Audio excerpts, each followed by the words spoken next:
Chapter 598. Looking at the dumbfounded crowd, Prince Jean curled his lips and said, "What are you waiting for? Do 10 frog jumps around the playground, not one less. If you can't complete it, pack up your things and go back." Your Highness, what is frog jumping?" One of them finally reacted and asked with a trembling voice. Li Han put his hands behind his back, squatted on the ground and jumped twice. He stood up and said, "Do you see? Just like this, jump 10 laps. This is your punishment." He pointed at a few Imperial guards and said, "You guys come here and supervise them." Failure was really terrible. Although it was very shameful to do such strange movements in public, they weren't the only ones who were shameful. Compared to being expelled from the academy, this was nothing. Under the supervision of the Imperial Guards, the 21 children of the aristocratic family squatted down one by one and started frog jumping around the playground with a sad face. Li Han curled his lips. 1 lap around the playground was more than 100 meters. After they jumped 1 lap, they couldn't even make this kind of expression on their faces. And the most painful thing was not today, but tomorrow when they woke up. Thinking about that feeling, his legs were still weak. However, the feeling of punishing others to do frog jumps was really not bad. What are they doing? A few days ago, I urged Brother Su to read more books, but he refused in every possible way. "Brother Su, if it weren't for me, you would be the one squatting there jumping around. How does Brother Su intend to thank me? Tonight, I will invite Brother Zhang for a drink at the Jade Courtyard. Please do me the honor." The students who passed the exam naturally didn't have to be so shameful. They pointed at the people who were doing strange movements and chatted with a smile. Prince Jean looked at Li Yi. Seeing him nod, he walked over with his hands behind his back. Everyone saluted him. Not to mention that he was a prince, just his identity as a teacher of the academy made them automatically ignore his age. "Don't be too complacent." Li Han glanced at Li Yi once more before turning back, summoning up his courage to say, "In order for you all to adapt in advance, the academy will arrange some missions for you all. When the time comes, you all might be scattered across the various departments of the Imperial Court, and those who complete the missions will receive corresponding points. There will be a test every half a year, and those who fail will still not be able to successfully graduate from the academy." The students already understood what the word graduation meant. Not being able to graduate from the School of Mathematics meant that the Imperial Court did not recognize one's status as a student of the School of Mathematics. Not only would one not be able to become an official, but they would also be wasting their time. No one wanted to end up like this. Being able to successfully pass 2 examinations meant that they had some confidence in their own strength. If they could really enter the royal court and do some work, it would be a process of accumulating experience for them. There would be no harm in doing so. Minister of Revenue Qin Huan stood beside Li Yi and asked, "Li Darren, what does His Highness Prince Jean mean?" "What I mean is, if you encounter any mathematical problems that you can't solve in the future, you can come to the school to borrow people." Li Yi looked at him and said, "Just don't forget to pay them." Emperor Jing glanced at him and said, "You are now an important minister of the Imperial Court. Don't always stink of money. The students of the academy will still have to work for the Imperial Court in the future. This way, they can improve their resumes. There are many benefits. Why talk about rewards? Thank you for your teachings, Your Majesty. The students of the academy should take the initiative to help the Imperial Court. Money is just a worldly possession." Li Yi looked like he had learned something. He looked at Emperor Jing and said, "I want to ask Your Majesty for some worldly possessions. I want to dig an artificial lake in the academy to build a more comfortable place for the students to study." "I wonder," Emperor Jing's expression froze. He suddenly pointed to the field and said, "What happened to them?" Everyone looked in the direction he pointed and saw that the students who were jumping happily just now were now paralyzed on the ground. It was not until the imperial guards forced them to move forward a little bit. Li Han came over and explained, "Father, you don't know this. This action looks simple, but it is very painful to persist for a long time." Emperor Jing nodded and said, "In the end, they will have to enter the imperial court to become an official. For such lazy students, we should punish them and make them change their lazy nature." There was a shortage of mathematics talents in the Jing kingdom. The academy could only train about 100 people in the first batch. No one could be easily given up. After admonishing the mathematicians, Jing Di turned around and asked, "Where were we just now?" "Speaking of the artificial lake." Li Yi reminded him. "This Academy of Mathematics, I will leave it to you. Don't let me down." Emperor Jing covered his chest and said, "I am a little tired today. I will return to the palace." "Farewell, Your Majesty." The professors immediately bowed. Nearly 100 students of the Academy of Mathematics lined the road to see them off. Today, they had actually seen the emperor in the flesh. When they returned, they would brag to others. Li Yi's face was full of pity. The stingy old emperor. So many students had done their best for the future of the Jing kingdom, but he could not even satisfy this small request. It was really disappointing. The Academy of Mathematics was very close to the palace. After Emperor Jing walked out of the gate of the Academy of Mathematics, he put his hand down from his chest. His brows relaxed and he said, "The money of the people and nobles in the capital has been earned by them. Now, they have come to ask me for money. The national treasury does not have extra money for them to dig a lake." The Minister of Revenue looked at Emperor Jing and with great difficulty closed his astonished mouth. He opened his mouth again and said, "Yes, the national treasury is tight. It can't withstand any more torment. Return to the palace." Thinking of this, Emperor Jing felt a little annoyed. He waved his hand and stepped onto the dragon carriage. How many laps has it been?" Wang Dan turned his head with difficulty and looked around.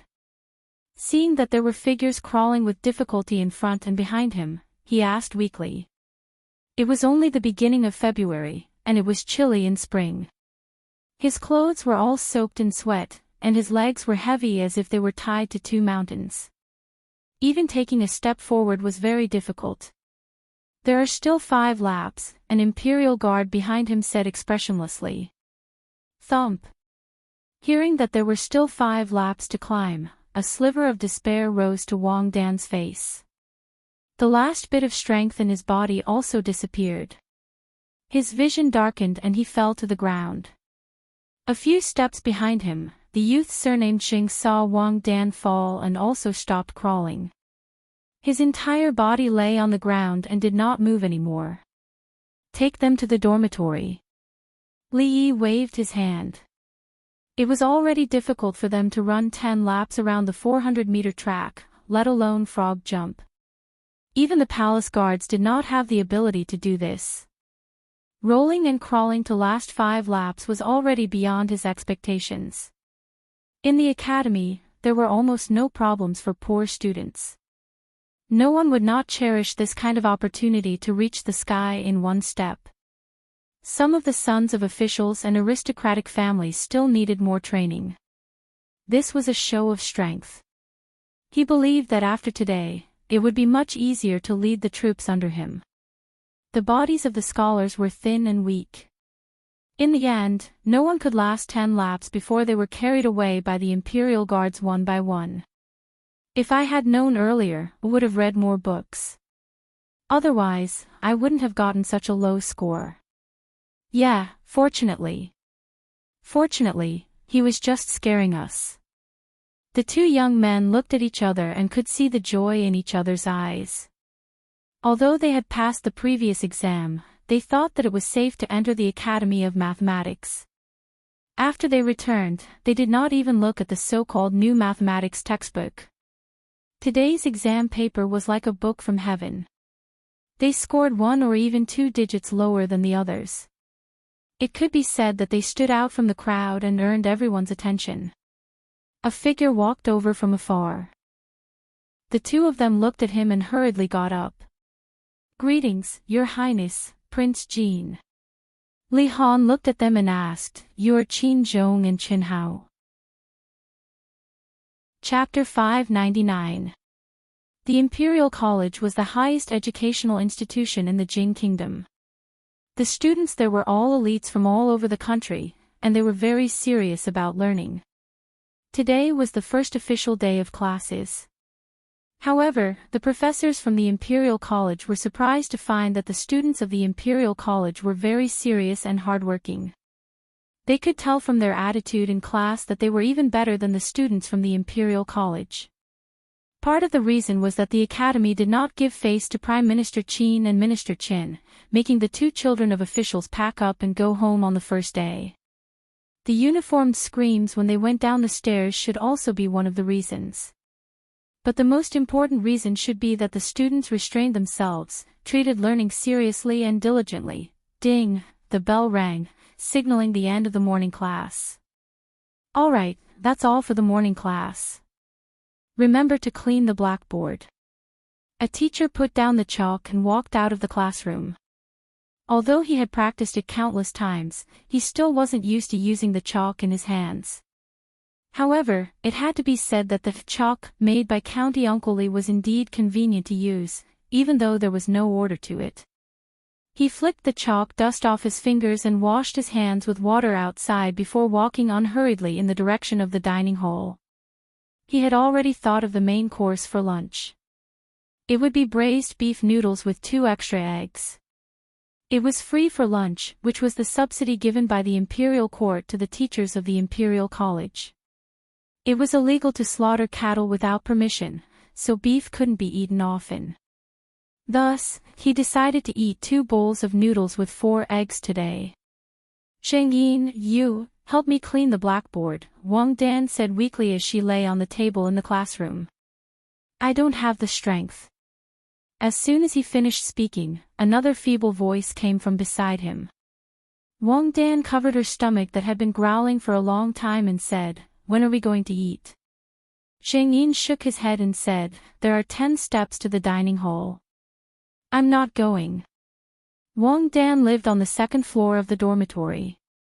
When she thought of the feeling when she went down the stairs this morning, her expression immediately became a little frightened. "Then I'm not eating either." 2 students carried large bowls into the classroom and found their seats. They ate and read books at the same time. For students from poor families, educational resources were scarce. Sometimes, just to borrow a book, they would have to travel dozens of miles. Whether it was eating or going to the toilet, they would not let go of any time that they could read. The braised beef noodles were very fragrant. The 2 students were watching 30 years of scientific examination, 50 years of simulation, while slurping the noodles. The fragrance instantly filled the entire classroom. Gulp. Wang Dan started to drool uncontrollably. "Beast!" Sheng Yin's throat quivered as he cursed in his heart. The 2 of them looked at each other with anger on their faces. The classroom was a place for learning. Did they think it was a cafeteria? The 2 brothers in front. In the end, Wang Dan couldn't help but speak first. After calling them twice, the 2 people in front came back to their senses and asked doubtfully, "What can I do for you two?" Wang Dan squeezed out a smile and said, "Can the 2 of you help us buy lunch from the dining hall?" The faces of the 2 commoners were filled with difficulty. This round trip would take up at least 2 questions' time. Pa. Wang Dan placed a silver ingot on the table and said, "Help us buy some food and this silver ingot is yours." Delicious. In front of Wang Dan was a bowl the size of a human head. At this moment, he was slurping on the noodles. Although he wasn't the legitimate son of the Wang family, it was precisely because he wasn't the eldest son that he didn't have to bear much responsibility. He had been pampered since he was young, but right now, he almost cried when he saw this bowl of braised beef noodles. Beside him, Sheng Yin wasn't much better. He had been starving since yesterday. Not to mention a bowl of beef noodles, even if there was a cow in front of him, a cow, he naturally wouldn't be able to eat it. The two of them raised their heads and looked at each other. Instantly, they had the feeling of brothers going through thick and thin together. It was better to go through thick and thin together than to share riches. After yesterday's incident, the already close relationship between the two of them was once again pulled closer.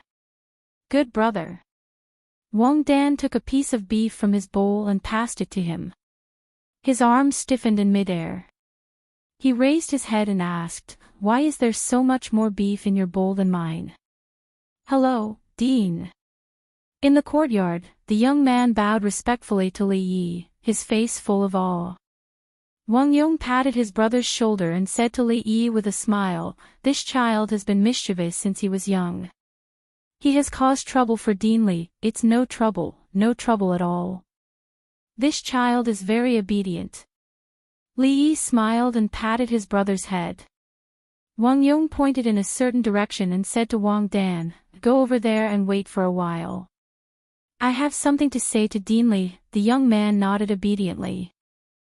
After taking a few steps, he heard laughter coming from a room beside him. When he turned his head to look, his eyes couldn't help but widen. In the room, although young, His Highness Prince Jean, who was very knowledgeable and liked to teach students all day long, was riding on a monster and shaking it with all his might. On his face was a smile that he had never seen before. Faster, faster. Li Han was riding on Pleasant Goat. The guard at the side pushed a thick pole up and down, causing the cart to shake. Li Han laughed loudly. In the next moment, he seemed to realize something. He suddenly raised his head and looked outside the door. When he saw a pair of shocked eyes, the smile on his face froze. "Stop." He got off the cart, straightened his clothes, and walked to the door. With a calm expression, he said, "Wang Dan, why are you here?" It's over, it's over." Seeing Mr. Jin's expression, Wang Dan's heart gradually sank. He accidentally saw this side of Mr. Jin. How was he going to live in the academy in the future? In an instant, he felt like he had just escaped from the tiger's mouth and entered the wolf's den. I wonder how big the big business that Brother Li is talking about is. Wang Yong put down his teacup and looked at Li Yi with a smile. It's even bigger than the perfume and liquor business. Li Yi looked at him and said, "I just don't know if the Wang family can handle it." Wang Yong was stunned for a moment. Then, the smile on his face became even brighter. "Brother Li, don't worry. In this world, there is no business that the Wang family can't handle." The two of them looked at each other and smiled. Some important matters had been settled with this smile. "Brother Wang, take care." After a while, Li Yi stood at the door and cupped his hands at Wang Yong. "Brother Li, I won't see you out." Wang Yong turned back and smiled. He left with Wang Dan, but the latter's face was a little pale as he left. On the horse, Wang Dan asked his brother in a trembling voice, "Big brother, can I not go to the academy?" "Nonsense." Wang Yong looked at him and said in a low voice, "Father spent so much effort to send you there. How can you let him down like this?" Sigh. Wang Dan sighed as she listened to the nagging. She closed her eyes in despair. In the courtyard, Fang's eyes widened. He held something under the sunlight and looked at it carefully. He asked, "Young master, do you think this broken thing is worth much?" Broken thing. Li Yi was also fiddling with something in his hand. After several rounds of continuous improvement, its quality was much better than before. However, since he wanted to perfect it, he could not rush it. For the time being, he decided to experiment for a while longer.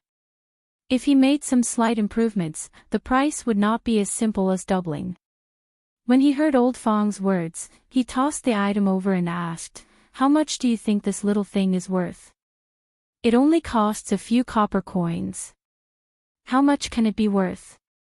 "But it's colorful and pretty." Fang looked at it again and looked at Li Yi. He said uncertainly, 2 taels of silver." Chapter 600. Don't look at me like that again. Li Yi was searching for information in his mind. He looked up and saw that Fang's eyes were as wide as copper bells. He had been staring at him like this for at least a quarter of an hour.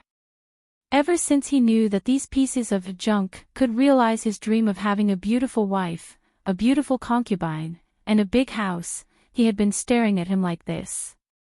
It still doesn't work. Li Yi sighed. The colorless glass had not been baked yet. He had to find a way to remove the metal elements inside. Moreover, there were a lot of bubbles inside, which greatly reduced the visual impact. If he took it outside and said that it was a glass that was gifted by the heavens and was worth tens of thousands of gold coins, not many people would believe it. Improvement, the process had to be improved. Moreover, when the time came to do the modeling, he needed skilled craftsmen, and they had to be his own people. He would not feel at ease leaving it to others. Casually throwing away the defective product in his hand, Fang moved like a hungry dog pouncing on its food and finally saved it before it fell to the ground. However, he fell face first into the mud. Getting up from the ground, he did not even have time to pat the dust off his body. He glared at Li Yi and said, "Young master, what are you doing?" He gently stroked the object in his hand. What was this? This was a house, a concubine, and a dream. Moreover, his dream had changed a few days ago. A big house was no longer a problem for him. If he could live in the palace that the young master mentioned and have dozens of people serving him, how comfortable would that be? Li Yi looked at him and said, "This thing is not that valuable now. Wear it into beads, make it into jewelry, and make some beautiful styles. Tell them to work hard and don't be lazy. We don't have so much time to waste. If anyone dares to be lazy, break his dog legs." Fang carefully put away the thing in his hand and strode outside. In fact, he had been the laziest during this period of time. However, at that moment, he suddenly realized that since the son-in-law had entrusted this task to him, he had to do his best. He couldn't be lazy, he couldn't slack, and he couldn't let down the son-in-law's trust and expectations in him. Although he still had some doubts about whether this thing could be sold for such a high price, his son-in-law wouldn't let him do something meaningless. When he walked out of the door, he saw a few naughty children playing on the sand. He kicked the nearest naughty child's butt and scolded, "Go play somewhere else." In early February, the willow tree by the lake of the Faculty of Mathematics had already begun to sprout. The green jade grew to the height of the tree, and thousands of green ribbons hung down. The lake water was clear, and fish could be seen swimming occasionally. A gentle breeze blew from the surface of the lake. Sitting on the grassland with a small slope, leaning against the willow tree, Rinpoche held a copy of 30 Years of Scientific Examination, 50 Years of Simulation. Such a scene was naturally what Li Yi had imagined. Now, there was only a bare grassland. On the other side of the grassland, a few students who didn't finish their homework on time were frog jumping with their hands tied. Further away, there was a crowd of people watching. The bell rang, signaling the start of class.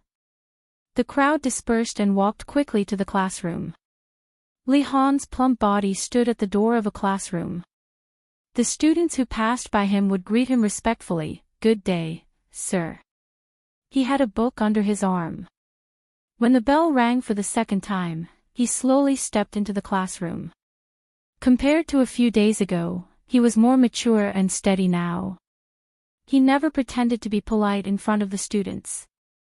No one could associate him with the silly guy who was sitting in the rocking car yesterday afternoon. "Stand up." "Good day, sir." A uniform voice immediately came from the classroom. There were many rules in the Faculty of Mathematics. For example, they had to do morning exercises before class in the morning. The second set of National Primary School radio gymnastics was even more shameful than frog jumping. However, it was set by the dean who didn't show his face often and had absolute authority in the faculty. No one could violate it. gymnastics or frog jumping. This was a choice without hesitation. More than 100 rough men dancing awkwardly on the field was, of course, an eyesore. Therefore, after seeing it once, Li Yi didn't want to see it again. When the Faculty of Mathematics was recruiting students, he didn't think of getting some female students in. Although it was impossible to let them attend class together, it would be good to see them from afar after class. Otherwise, in a certain kind of upper-class society, Li Yi would really be worried that there would be a scandal in the student dormitory if he didn't see any women all year round. That would also make him lose face as the dean. However, the possibility of this proposal being passed wasn't high. Although the situation of women in the capital city had changed a lot, it wasn't to the extent that adult men and women could study together in the same classroom. On one side of the Faculty of Mathematics was the Jing Kingdom Girls' School that was still under construction. On the other side was the Science Faculty that had already been completed and would soon open. Forget about the Science Faculty, there definitely wouldn't be women. However, the Princess Royal Highness Girls' School was different. When the time came, they could organize some superficial exchanges between the students of the two Faculty of Mathematics. In time, they could change the unhealthy habits in the hearts of some of the Faculty of Mathematics. Inside the classroom, Li Han was writing something on the blackboard. He wasn't tall enough, so Li Yi asked the carpenter to specially make a step for him. This kid was born to do mathematics, especially when there was no need for advanced mathematics. In the past year, he had already mastered elementary mathematics to a certain level. The students of the Faculty of Mathematics were actually much easier to teach and manage than the students of the future. Everyone was an adult, and they were adults with terrifying self-awareness. Those who could pass the admission exam didn't lack a foundation in mathematics. What they lacked was the ability to change and guide their thinking. For them, they were already familiar with Arabic numerals. Now, they were gradually changing their traditional thinking. The few mathematics PhDs taught different subjects. Elementary algebra and elementary geometry were currently the main subjects of study. Li Han didn't teach these. In his words, he didn't want to teach these things that were only for children. He was the only teacher in the entire Faculty of Mathematics who could teach application of mathematics. The course Application of Mathematics involves specific problems. For example, how to determine the specific number of chickens and rabbits in cages without any indescribable incidents. For example, how to use shadows to measure the height of the Hall of Diligent Government without climbing to the roof. For example, how long would it take for the soldiers of the Jing Kingdom to catch up with the soldiers of the Qi Kingdom who could travel 80 kilometers in a day during a march to a war? And so on, and so on. Where there is a loan, there is a loan. Where there is a loan, there must be an equal loan. Li Han wrote these words on the blackboard, then pointed at someone below and said, "Wang Dan, can you explain to me what I meant by what I said in the last lesson?" A young man stood up helplessly and said, "Sir, if there's a loan, there must be a loan. If there's a loan, there must be a loan. If there's a loan, there must be an equal one. This is the basic rule of the debit and credit bookkeeping method." The specific content is, the young man explained the concept clearly. Li Han nodded in satisfaction and said, "You said it well. Sit down." He turned around and said, "Today, we will use a few specific examples to explain what the debit and credit bookkeeping method is all about." Li Yi looked out the window. Li Han had already stepped onto the stairs. He was waving his short arms and writing something on the blackboard. It was hard to imagine that he was only 10 years old. If he continued to develop like this, it wouldn't be long before he could enjoy a peaceful retirement. Hurry up and grow up. Li Yi looked at the figure in the classroom and thought to himself. Chapter 601. As Li Yi flipped through the account books at home, Li Xian stood in front of him with a haggard face. The Academy of Sciences was about to open, but he hadn't even solved the problem of military provisions. It would be strange if he wasn't anxious. Take it. Li Yi took out a book from the drawer and threw it at him. He had paid the price of a pimple by staying up late to write it. It was all about the ideas of modern military provisions and the specific production methods. As for the problem of sealing, it was also described in detail. Some modern methods couldn't be realized, and the methods that could be adopted were very limited. Fortunately, it wasn't impossible. As long as one found the right direction and overcome one or two technical difficulties, it would be fine. This was not a difficult task for Li Xian, who had a lot of skilled craftsmen under him. Not long after, Li Xian walked out of the room with a relaxed expression. However, he was pulled over by the proud Lolita who was guarding outside the door. She glanced into the room and said in a low voice, "Brother Xian, I want to ask you something. Don't lie to me." "What is it?" Li Xian looked puzzled. The proud Lolita pulled him to the corner and asked, "Sir, were you kidnapped by Sister Rui to get married?" Li Xian looked at her and said, "Why are you asking this? Just tell me." The proud Lolita twisted her body and said. Li Xian nodded and asked again, "Yes, what's wrong?" "It's really a bride kidnapping." The proud Lolita first widened her eyes. After glancing into the room again, she narrowed her eyes and looked thoughtful. Recently, the atmosphere in the court was a little depressed. The news revealed by the Imperial Physician Bureau showed that His Majesty's health was deteriorating, and the situation was not optimistic. An emperor was terrible, but an emperor who was about to reach the end of his life was even more terrible. This kind of terror was directly reflected in the recent iron-blooded measures taken by the Intelligence Division. Last time, the case of the Assistant Minister of Justice's corruption had involved a total of 100,000 taels of silver. It was a rare case of corruption in recent years. The Assistant Minister of Justice, Zhao Guangyuan, was still locked up in the Supreme Court. Over the past few days, he had confessed to many people. Even 2 fifth-rank officials were involved. They were all purged by the Secret Intelligence Division. For a time, everyone in the Imperial Court felt insecure. Of course, there were different levels of danger. Among them, the ones who were the most terrified were naturally the King of Shu. The Assistant Minister of the Ministry of Justice, Zhao Guangyuan, had always been in close contact with the King of Shu. Naturally, the friends he befriended were also officials in the King of Shu's faction. Unfortunately, after he was caught for corruption, His Majesty issued an imperial edict that if he confessed to one person, his punishment would be reduced by a bit. It was said that Sir Zhao's punishment had already changed from beheading to 530 years in prison. If he worked harder and confessed to a few more of the country's vermin, he might still have a chance to see the light of day again in his lifetime. As a result, some officials in the King of Shu's faction had their properties confiscated and their properties sent to the national treasury. It was roughly estimated that in a few months, there were at least hundreds of thousands of taels of silver in the national treasury. His Majesty was obviously not satisfied with this. This time, he seemed to be determined to investigate the corrupt officials in the capital. This time, the imperial censorate was ordered to check the accounts of the yamen and departments to find the corrupt officials one by one. As soon as this order was issued, many officials in the capital panicked. 300,000 taels of silver is still far from enough.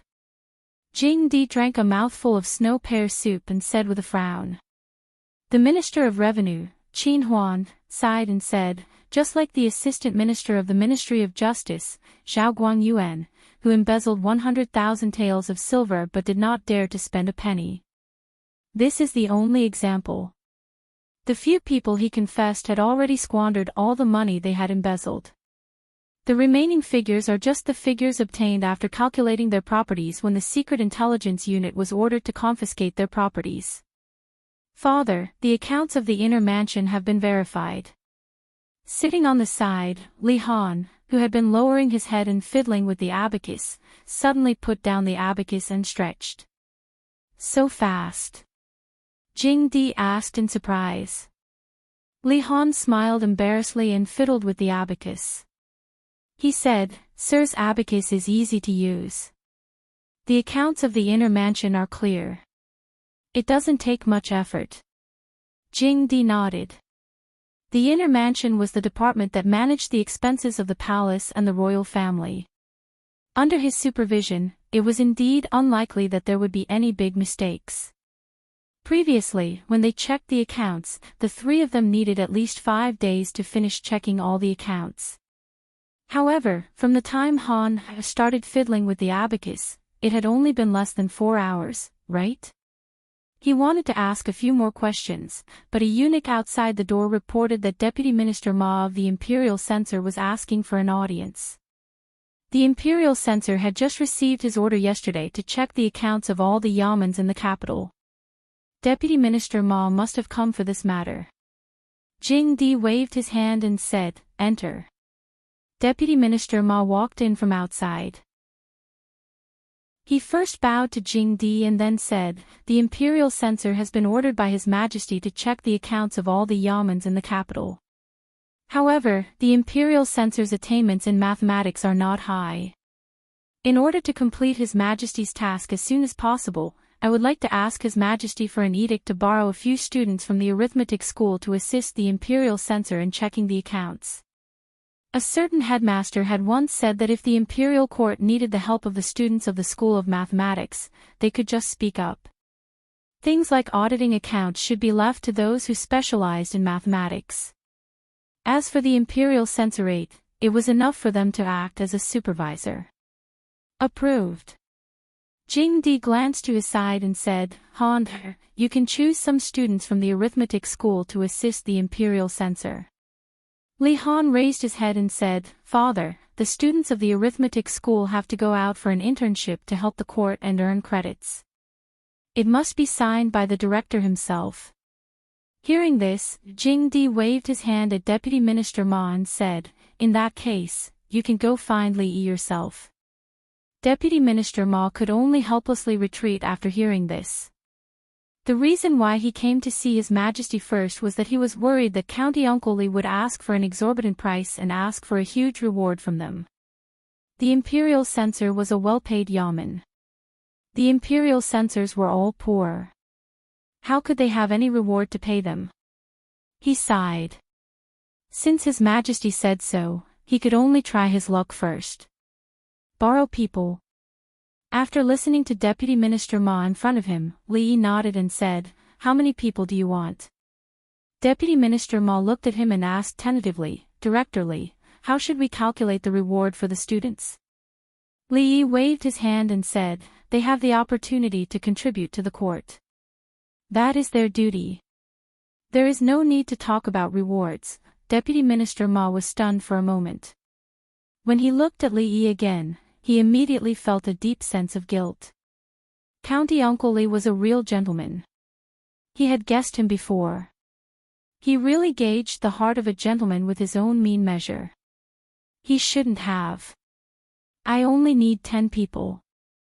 Deputy Minister Ma cupped his hands and said, "It's not good to leave one. I will round it up and give you 11. Li Yi thought for a moment and said, "Leave one." Deputy Minister Ma looked at him doubtfully. "It's not important." Li Yi waved his hand and said, "In short, I will give you 11 people."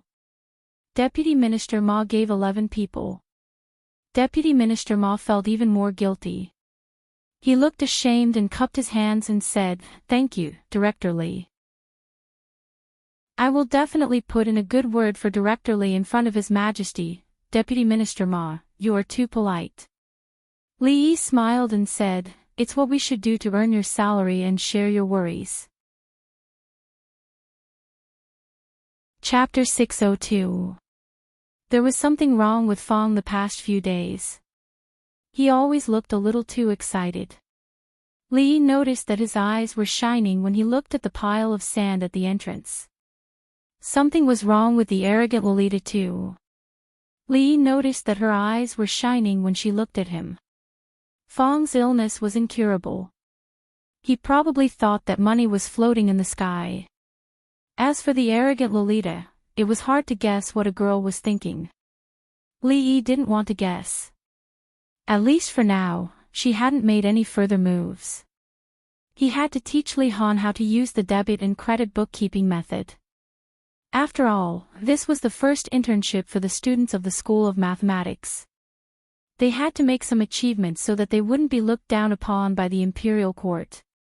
Accounting was broad and profound. Tax evasion and falsification were all inseparable from this line of work. If they were to learn these things systematically, the School of Mathematics would have to open a new accounting major. It would take 4 years for undergraduate students and 3 years for postgraduate students to be able to produce a few experts in this field. Although the little fatty was a genius, he had only learned how to use the debit and credit bookkeeping method to check the accounts. However, it was enough for him. He couldn't use the more profound methods at the moment. This world still used the very unscientific accounting method of keeping accounts. Keeping accounts by date made it very troublesome to check the accounts. If one wanted to falsify the accounts and take advantage of loopholes, it couldn't be any easier, and it wouldn't be easy for the higher-ups to find out. Since the old emperor was determined to fight against corruption this time, he would give him a big wave. Using this method to check the accounts, no small fly could hide from the big tiger. While Li Yi was explaining the details to Monarch Jean, the arrogant Lolita was sitting on a small stool not far away. She supported her chin with one hand and blinked her eyes as she watched. After a while, she put down her arms and clenched her fists. She murmured, "If I still don't marry him when I'm 18, I'll snatch him." After lunch, many students of the School of Mathematics gathered under the high wall where the results were posted. They were discussing something in low voices. This time, the wall wasn't posted about the exam rankings. It was about something else. The imperial censorate had been ordered by the emperor to investigate the accounts of the various yamen in the capital. They had borrowed a dozen students from the School of Mathematics and Mathematics. The names of the students who had been lucky enough to be chosen were pasted on the paper. Chen Lisan, Qin Feng, Cui Shixin, Li Jianren, Tsing Zijian. After looking at the names on the list, many people immediately sighed, and their expressions were slightly gloomy. It turned out that the principal's words weren't just empty words. The students of the academy could familiarize themselves with the bureaucracy and accumulate experience by going out for an internship. At the same time, they could also establish a foundation in the Ministry of Personnel, which would greatly benefit their future prospects. This time, assisting the imperial censorate in auditing the accounts was the first opportunity for an academy student to participate in an internship. Those who were lucky enough to be selected would be able to obtain enough credits after the internship. These credits were very important as they would determine whether or not they could successfully graduate from the Mathematics Academy in the future. If they missed this opportunity, they could only wait for the next one. Chen Lisan, Qin Feng. Sigh, all of them. Don't tell me that there's no chance for us poor students. Shove, Brother Su, be careful with your words. This is only the first time. We will have more chances in the future. The students from poorer families discussed in low voices, and there were inevitably times when they sighed. There was no other reason other than the fact that the 11 people on the list were all from aristocratic families, and none of them were poor students. Compared to those people, the opportunities for poor students were pitifully few. Now that Dean Li was finally willing to do something for the poor students, they didn't expect that even the precious opportunity to go out for an internship would be treated so unfairly. A student from a poor family sighed and said, "The principal has already done enough for us. Not only did he let us study here, he even applied for a living allowance from the imperial court. For this, he has already offended too many powerful officials. We cannot make things difficult for him anymore. Yes, we are indebted to little Dean Li. We are poor students, so we definitely cannot do anything to make things difficult for him. Isn't that ungrateful?" Another student from a poor family said righteously. "This matter ends here, no further discussion is allowed. If you have the energy, go back and do a few more sets of simulation scrolls. A sound of agreement came from the crowd, and they quickly dispersed, returning to their respective classrooms. On the other side, under a willow tree, several figures gathered together, and their expressions were not very good. After a moment of silence, someone was finally the first to speak. That surnamed Lee would definitely not give such a good thing to us, and it just had to be the 11 of us, not one more, not one less. There must be a trick in this. Chen Lisan raised his head and said coldly. That's right. Qin Feng nodded, and then said, Qin Zhong and Qin Hao have already been eliminated by him. We have become a thorn in his side, a thorn in his flesh. This must be another plot of his. Cui Shixin was the calmest and most composed of them all. After thinking for a moment, he opened his mouth and said, but this matter of checking the accounts was ordered by His Majesty to supervise the Imperial Censorate. That surnamed Li has no right to interfere. We are only accompanying the Imperial Censorate to check the accounts. I really can't think of any conspiracy he could have. Shixin is right, I also can't think of any conspiracy in this. Another young man said, moreover, this is indeed an opportunity for us, we can't let it go easily. The person who spoke was Xing Zijian, whose father was the assistant minister of the Ministry of Revenue. Among them, he could be regarded as a wise man. Cui Shixin and Xing Zijian's words were soon agreed by the others. The reason why they came to the arithmetic college was that they were not valued in their own families. The future master of the Qin family was Qin Lijun, not Qin Lisan. The Qin family had Qin Yu, and Qin Feng could not stand out. The Cui family naturally had nothing to do with Cui Shixin. Although they had powerful families behind them, they still had to fight for their own future. As for Xing Zijian, although he was the eldest son of the Xing family was just a new family in the capital city. More than 10 years ago, it was involved in a big case. All the men of the eldest branch were killed, and the women entered the musical house. The second branch gradually rose in recent years because of the relationship with the king of Shu. One person gritted his teeth and said, even if there is a conspiracy, we are not necessarily afraid of him. The matter of checking the accounts is sensitive. If he really does something, His Majesty will not spare him. Chen Lisan nodded and said, yes, we might as well go and have a look. If there is really something fishy, then he is courting death. Everyone readily agreed, and there was no longer any worry in their hearts. Chapter 603. I'll leave the accounts to you. The two censors cupped their hands in obeisance to the three young men in front of them and said with a smile. Behind them, more than 10 palace guards stood solemnly. The three young men were dressed like scholars and had folding fans tied around their waists. They looked high-spirited, but there was a square object hanging on the other side, which looked a bit strange. You two are too polite. This is what we should be doing. Cui Shixin smiled and cupped his hands together. One of the censors smiled and said, time is of the essence. Let's talk as we go. Please. Cui Shixin extended his hand. They were ordered by the emperor to investigate the accounts. Cui Shixin and the others were divided into 4 groups of 3. At this time, the 3 of them were going to a county in the suburbs near the capital.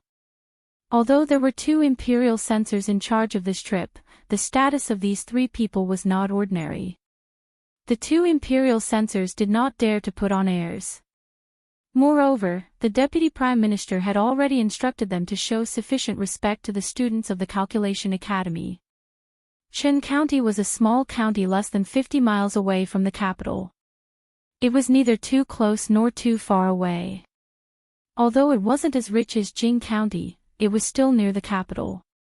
It wasn't rich, but it wasn't poor either. At this time, in the government office of Qin County, the county magistrate was pacing back and forth in the hall. His face showed a hint of anxiety. After a while, he raised his head and asked, "Are they coming today?" A middle-aged man with a mustache walked out and said, "Sir, according to the news from the capital, the investigation this time will start from a few counties in the suburbs near the capital. Chen County will be the first to bear the brunt. There should be people arriving today. County Magistrate Zhao looked up at him and asked, Advisor Ma, do you think this time is safe? Advisor Ma smiled and said, Sir, don't worry. That person is an expert in accounting. He does things flawlessly. Even the emperor can't find anything wrong with the account books in his hands. Advisor Ma looked at him and asked, Sir, did you forget that there were also censors who came to investigate the accounts before the new year? They stayed in the household for 3 days, but in the end, they found nothing. Hearing this, County Magistrate Zhao was finally relieved and said, That's true. Those useless imperial censors are far from being able to investigate our accounts. As soon as he finished speaking, a yamen runner came forward to report that the useless imperial censor of the capital had arrived. Please, sirs. I've been waiting for you for a long time. County Magistrate Zhao greeted them with a smile and cupped his hands. Even though his rank was higher than these two censors, they came from above, so he naturally had to be courteous. One of the imperial censors said, We have come to Qin County on the orders of His Majesty to examine the accounts of the yamen. Please cooperate, County Magistrate Zhao. Of course I'll cooperate. County Magistrate Zhao smiled and said, A few days ago, an imperial censor came to investigate, but since it is the order of His Majesty, we naturally have to fulfill our duties. 2 sirs, please follow me. When County Magistrate Zhao led the 2 censors to the house, he looked back at the 3 young men behind him and asked in confusion, These 3 are? He's a student who came along to audit the accounts. One of the imperial censors explained. County Magistrate Zhao nodded and didn't ask any more questions. He just felt that these 3 people were strange no matter how he looked at them, and a faint sense of foreboding arose in his heart. All the accounts of last year are here. County Magistrate Zhao brought them to the house and pointed at several thick books on the table. He sneered in his heart. These things looked big, and it was impossible to finish reading them in a short time. Cui Shixin put down the abacus and said, County Magistrate Zhao, please prepare some writing brushes, ink, paper, and inkstone. Okay. County Magistrate Zhao responded and said, Advisor Ma, did you hear that? Hurry up and prepare. Writing brushes, ink, paper, and inkstone were all prepared. According to the rules, as a county magistrate, he had to avoid arousing suspicion. County Magistrate Zhao said with a smile, You guys take your time to check, I'll leave first. When he walked out of the door, he saw that the 3 strange people had already spread out the white paper. They were fiddling with a square object pierced with beads and writing something on the paper. The corner of his mouth twitched, and he strode out. Walking to the yard, he glanced at the 2 rows of imperial guards outside the door and ordered the advisor, You guys have worked hard on the audit. Advisor, go to Spring Fragrance Restaurant and order a table of good wine and food. Ask them to send it over at mealtime. In the house, hearing the crackling sound, the 2 censors looked at each other, picked up their teacups and took a sip. They walked over to have a look and then came back to have a sip of tea. This was truly an easy mission. 23 RD of July, by 5 cut rice paper. Cui Shixin glanced at the account book in his hand and opened another one. After comparing, he sneered and said, 100 taels. 5 cut rice paper for 100 taels. Is the rice paper of County Magistrate Zhao's family made of silver? He picked up the brush and wrote a few words on the paper. A young man opposite him also moved and said with a smile, There are some here too. The difference between the loans is too big. It's too naive to think that such a clumsy method can fool us. The 2 censors were stunned for a moment and then immediately put down their teacups. So fast. I also found 2 here. The last young man smiled and said, Hurry up and work, and you can go back earlier. I'll treat you to dinner at Drunken Moon Restaurant tonight. That's great. The two of them laughed, and the crackling sounds of their hands became even louder. County Magistrate Zhao sat in the back hall for 2 hours. He couldn't get rid of the bad feeling in his heart. In annoyance, he walked to the front hall. Just as he stepped out of the door, he saw the 2 censors and the 3 young men coming out of the house. He was stunned for a moment and then immediately greeted them with a smile. He couldn't even finish reading half of the account book in 2 hours. So, the checking of the account books was actually just a formality. It seemed that he had worried for nothing. The smile on his face was even brighter. He walked forward and said, "You must be tired from checking the account books. I've just asked people to prepare a banquet. You might as well eat before you leave. Otherwise, it will be my negligence." The censor looked at him coldly and said, "Arrest him." While County Magistrate Zhao was stunned, the 2 imperial guards had already pressed his shoulders. County Magistrate Zhao immediately shouted, "What are you doing? What are we doing?" The censor sneered and threw a few pieces of paper on his face. He said, "Zhao Bin, in 1 year, 7,000 taels of silver have been embezzled by you." Hearing this, County Magistrate Zhao's body shook violently. When his eyes swept over the papers on the ground, his expression was extremely frightened and then immediately turned pale. "Thank you 3 for today."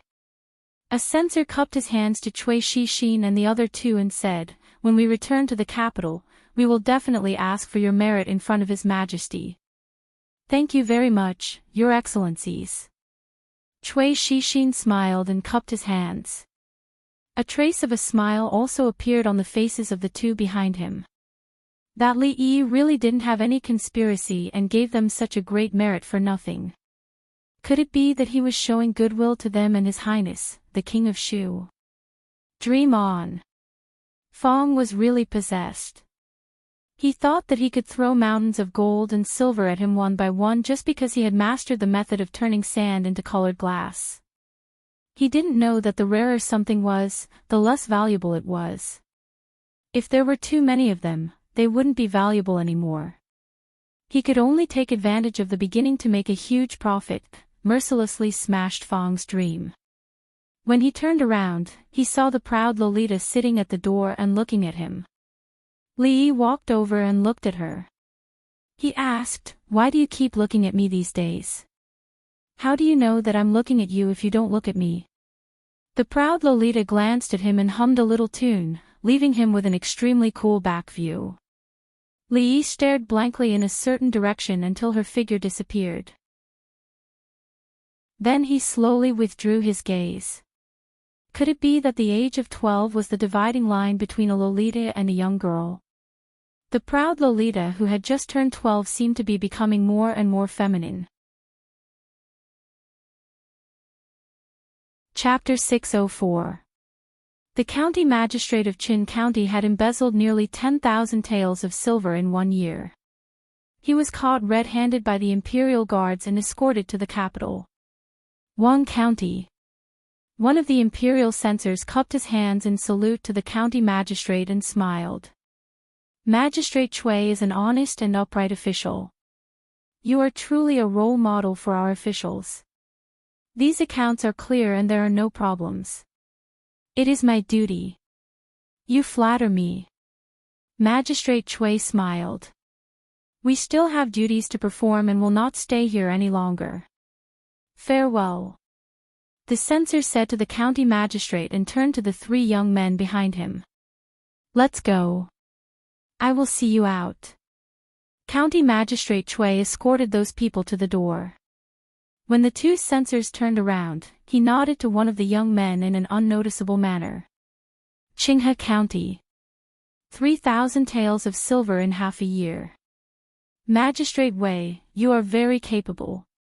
The censor named Wansu looked coldly at the magistrate and waved his hand.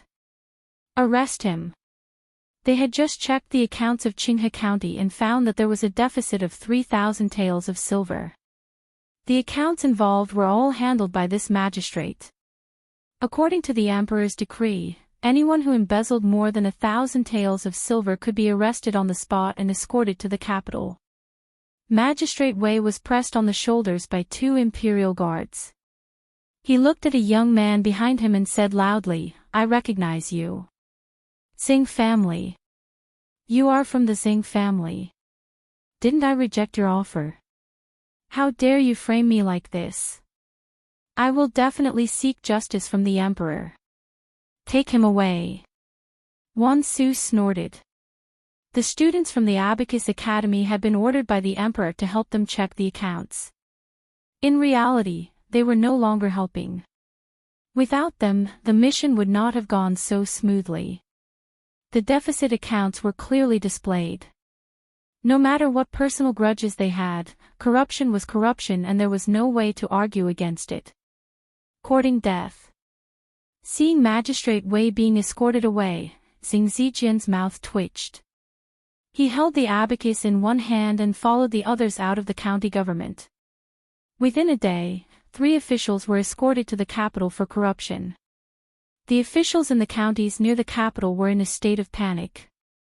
The people in the yamen of the capital who had not been found finally began to panic. Every year, the imperial court would send people to check the accounts, but in reality, there were very few results.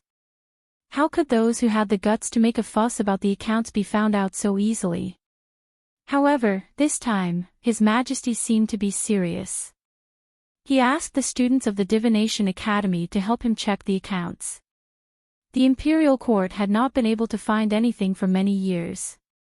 Once they got involved, everyone knew that such a thing would happen because of those students. Bastards, this is how they work for the imperial court. In the hall of diligent government, Emperor Jing slammed the table with a gloomy expression.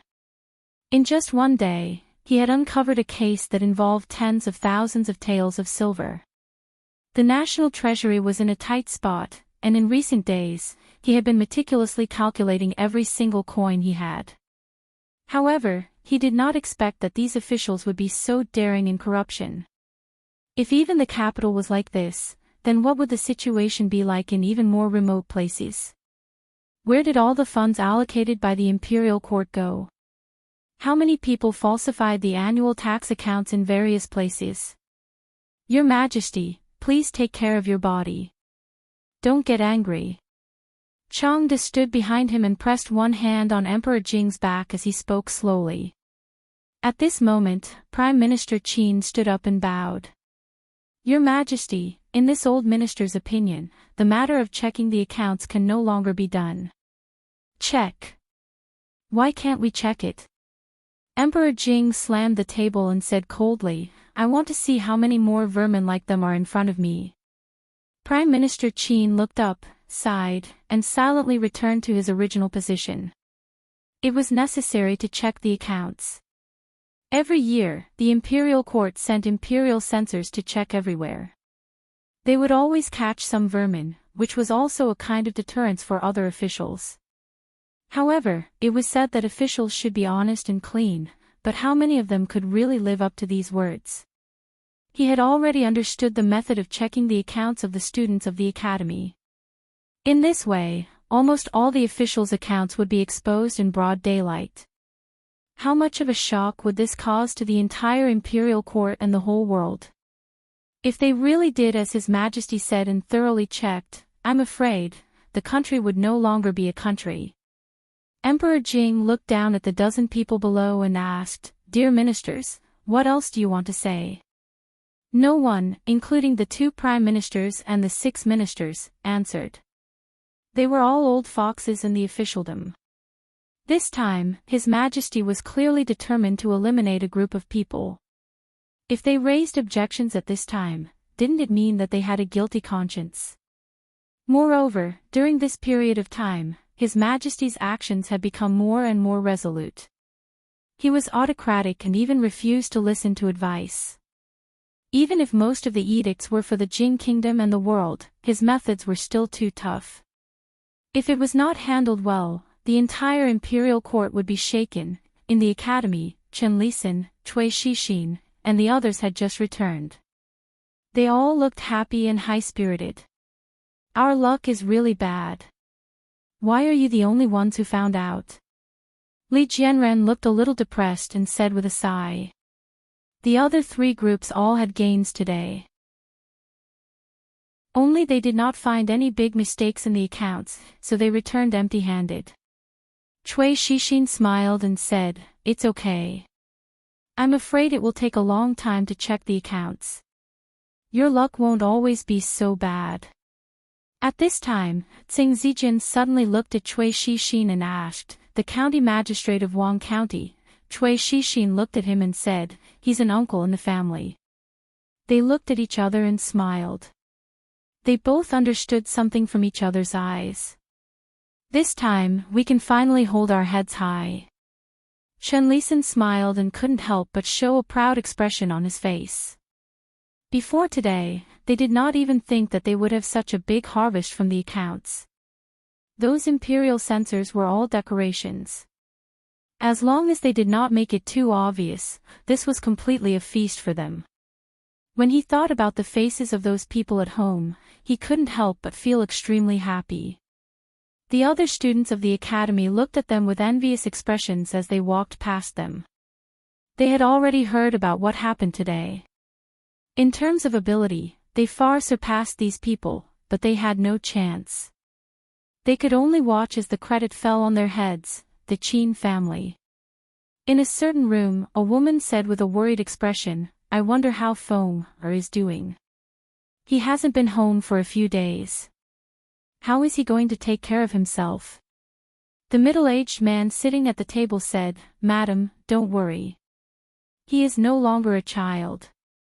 He can take care of himself. As parents, we can't give him anything. We can only rely on him to earn everything." The woman sighed and said, "Fortunately, His Majesty values the Mathematics Academy very much. After Feng comes out from there, go and beg father to find a good job in the court. It's true that Qin Yu is the young master of the Qin family, but my Feng also has the blood of the Qin family flowing in his body." "I understand." The middle-aged man pondered for a moment and nodded. The room remained silent for a moment before the woman said, "Will His Majesty investigate the accounts this time? Will he find you?" The middle-aged man shook his head and said, "It's just a small matter. Catching a few county magistrates is enough. This matter involves a lot of people. His Majesty's order is only temporary and won't last long. If this goes on, the court will be in chaos in a few days. When that time comes, it will stop and we won't be able to find a place like the 6 ministries. This matter has nothing to do with us." The middle-aged man raised his head and said, "It's not easy to enter the academy. Otherwise, I would have sent someone to tell Feng not to participate in this matter. Even if the imperial censorate hid the identity of those people, it would not be able to withstand the investigation. If he really has the opportunity to become an official in the future, I'm afraid it will be a disaster and not a blessing." Chapter 605. Young Master, the Imperial Court seems to be checking some accounts recently. They have found more than a dozen corrupt officials. Everyone is talking about it. Should we also check the accounts of the shops? Feng walked into the room from outside and asked Li Yi. "No need." Li Yi bowed his head and said, waving his hand as he was busy. The accounts of the shops were checked every month. They had been taught how to check the accounts. Maybe someone could take a little advantage, but it was unlikely for a slightly larger amount to happen. "He's not one of us. He might have other intentions," Feng said with some worry. "What should be checked has been checked.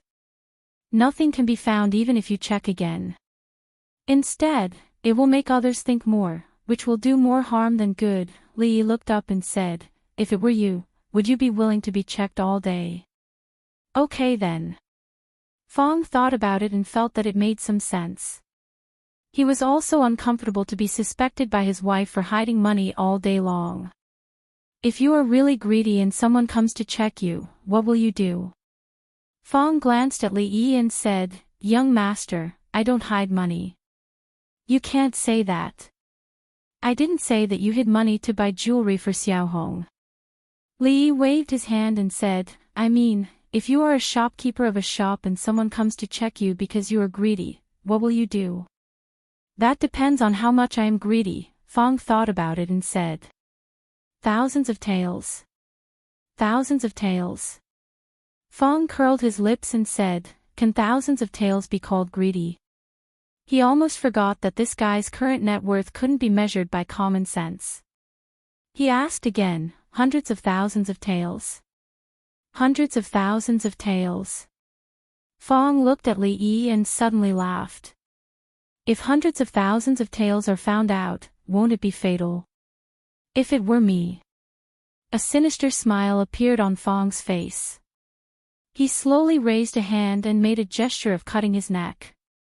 The county magistrate of Qin County had all his property confiscated, his official position removed, and he was sent to prison. The magistrate of Qinghe County had the same treatment as him. Later, 2 officials who were found to have embezzled tens of thousands of taels would probably lose their heads. His Majesty had just flown into a rage in the Golden Hole. Prime Minister Qin and several ministers had advised to stop the audit of the accounts and had been scolded. His Majesty's action directly indicated that the audit of the accounts would not be stopped for a while. This also meant that many people would be unlucky. Prime Minister Qin, this is absolutely wrong. After the morning court, Prime Minister Qin walked out of the main hall. A middle-aged official followed behind him and said anxiously, purging all the corrupt people in the Qin dynasty cannot be so eager for quick success. If His Majesty continues to be so radical, the imperial court will fall into chaos in less than half a month. His Majesty has made up his mind.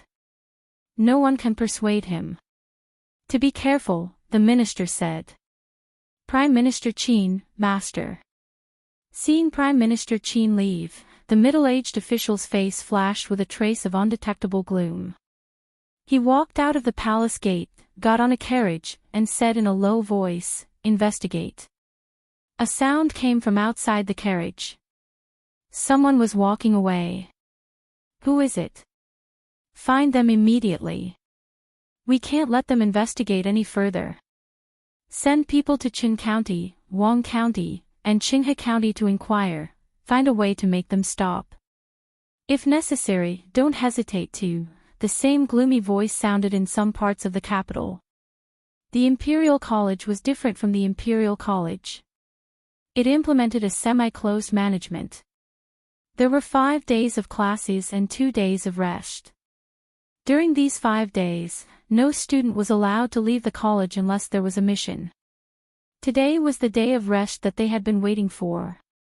The students were free to go out and visit their relatives and friends, or go to the brothel to have some fun. It was their freedom. When Qin Feng stepped into the Qin family's gate again, he finally felt a sense of relief. Young master, slow down. Qin Yu walked out of the mansion with a few green-clothed servants following behind him, cautiously reminding him of this. Qin Yu glanced at Qin Feng before shifting his gaze and brushing past him. Trash. Qin Feng watched the young master of the Qin family walk past him. When the few of them walked away, he whispered. In the mansion, the person he disliked the most was this young master of the Qin family, who had a tarnished reputation and almost lost the face of the Qin family. However, this person was the eldest son of the Qin family. In the end, the Qin family would be handed over to this person. Qin Feng gritted his teeth and secretly spat in a certain direction. He strode into the mansion. Feng, you're back. How are you in the academy? Are you used to the food and living here? A middle-aged woman came out from the courtyard and grabbed his arm. I'm used to the food and living here. Qin Feng said with a smile. Mother, let's go in and talk. Prime Minister Qin had a prosperous family. He had a total of 5 sons, 3 of which were officials in the court.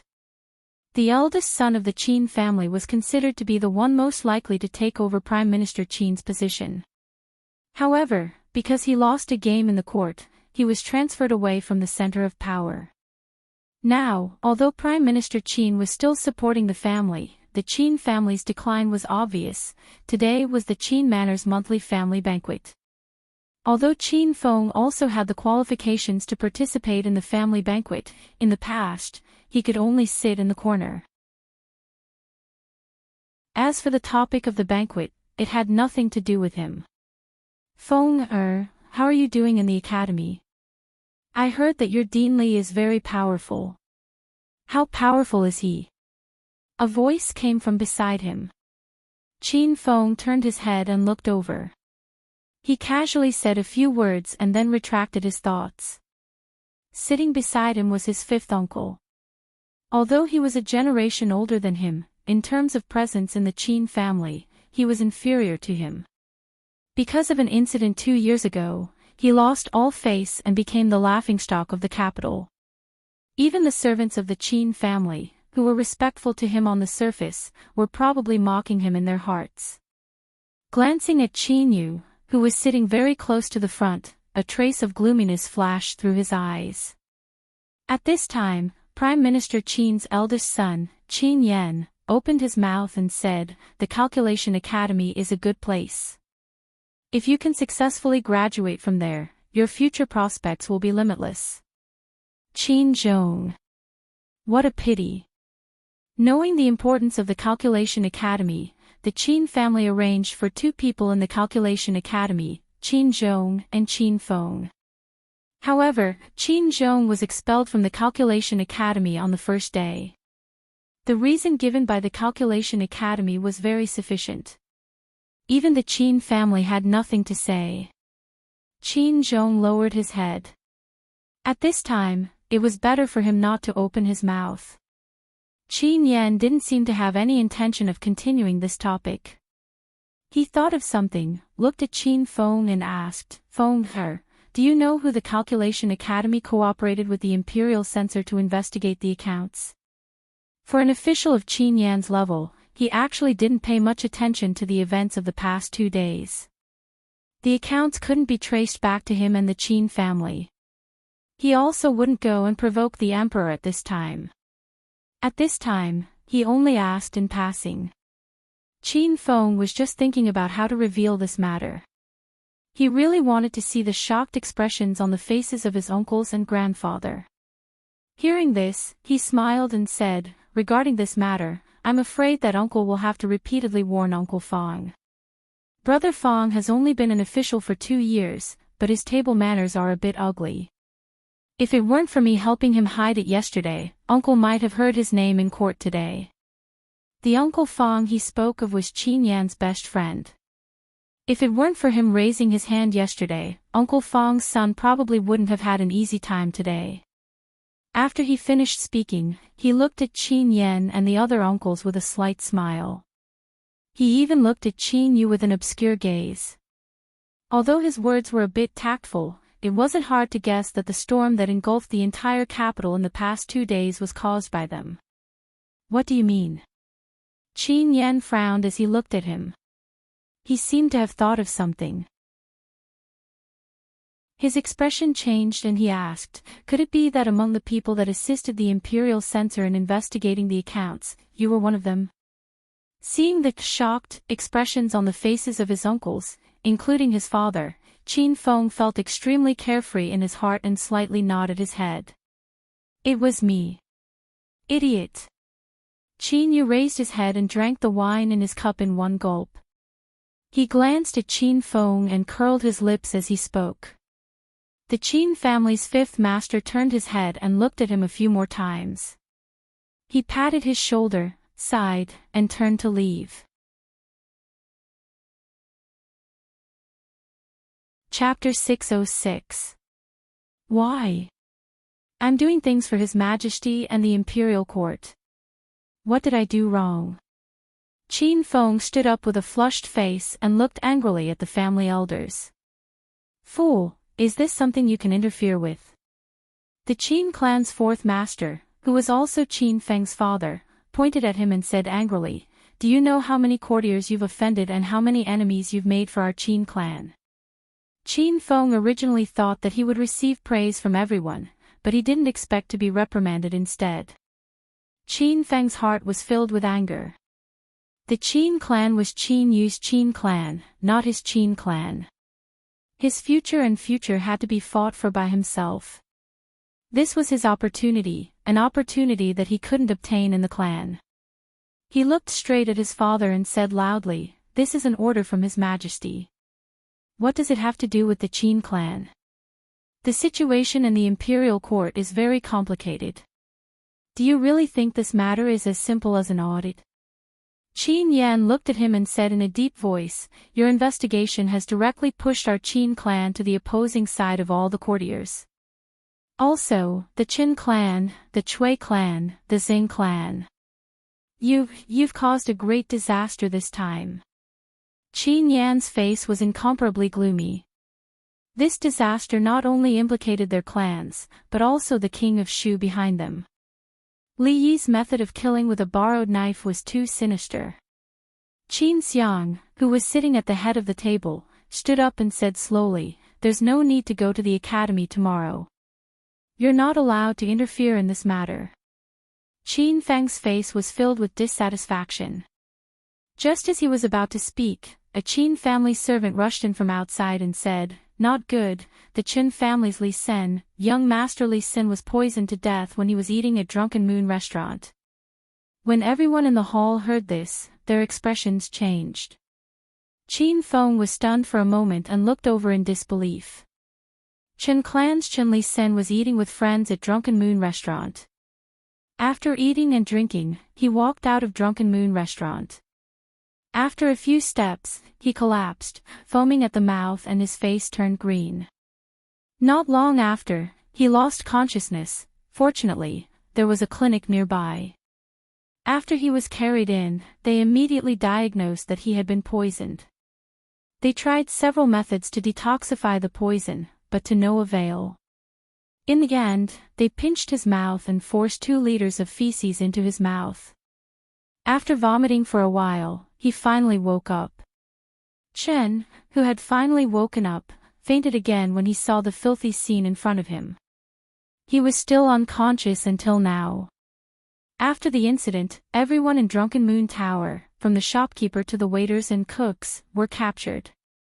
However, several hours had passed, and the government still did not get any useful information from their mouths.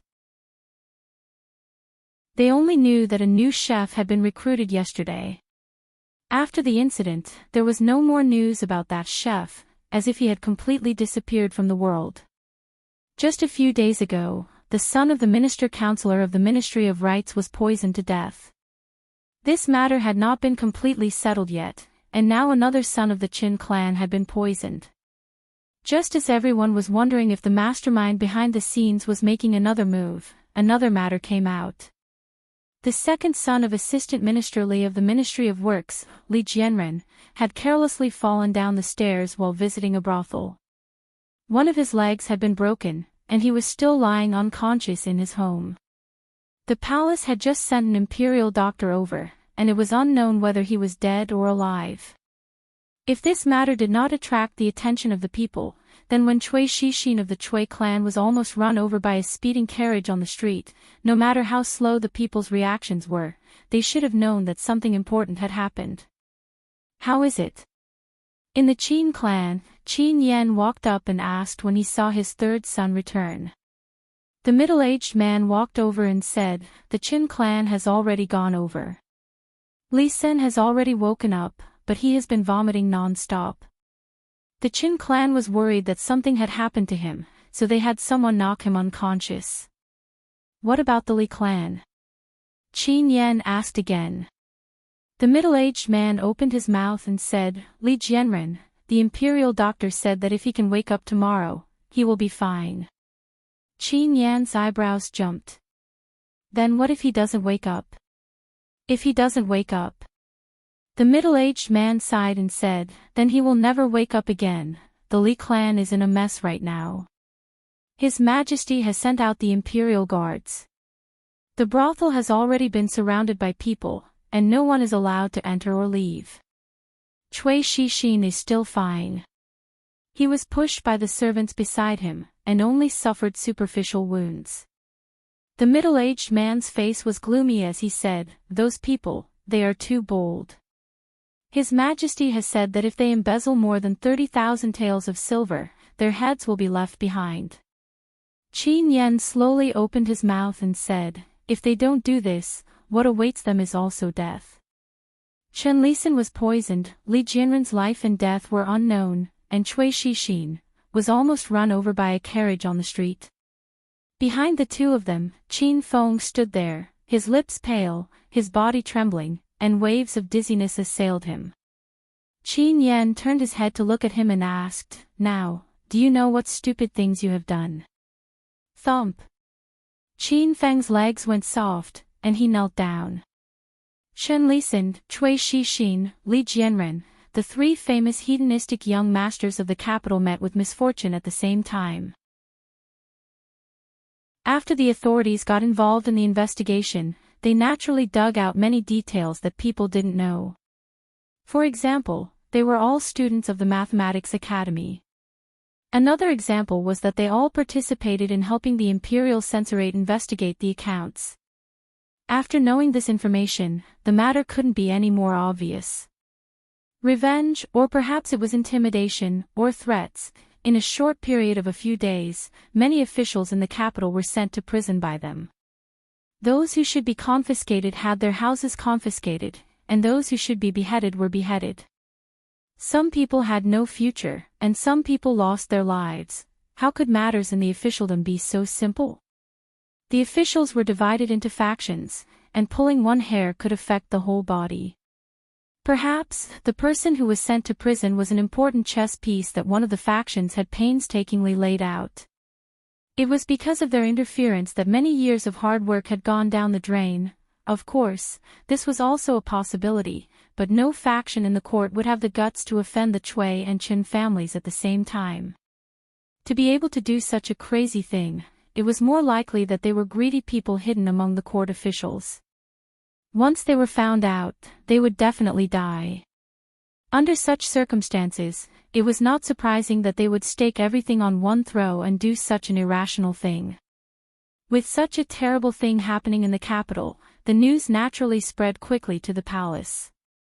It was said that when the emperor found out about this, he was furious and immediately ordered the Secret Intelligence Bureau to investigate the case.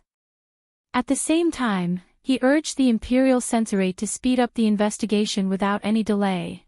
After all, everyone knew that if the investigation continued like this, the mastermind behind the scenes would have nowhere to hide. At some point, thick, dark clouds had already enveloped the entire capital. At this time, a few more pieces of news came out, causing the whole matter to fall into a deadlock.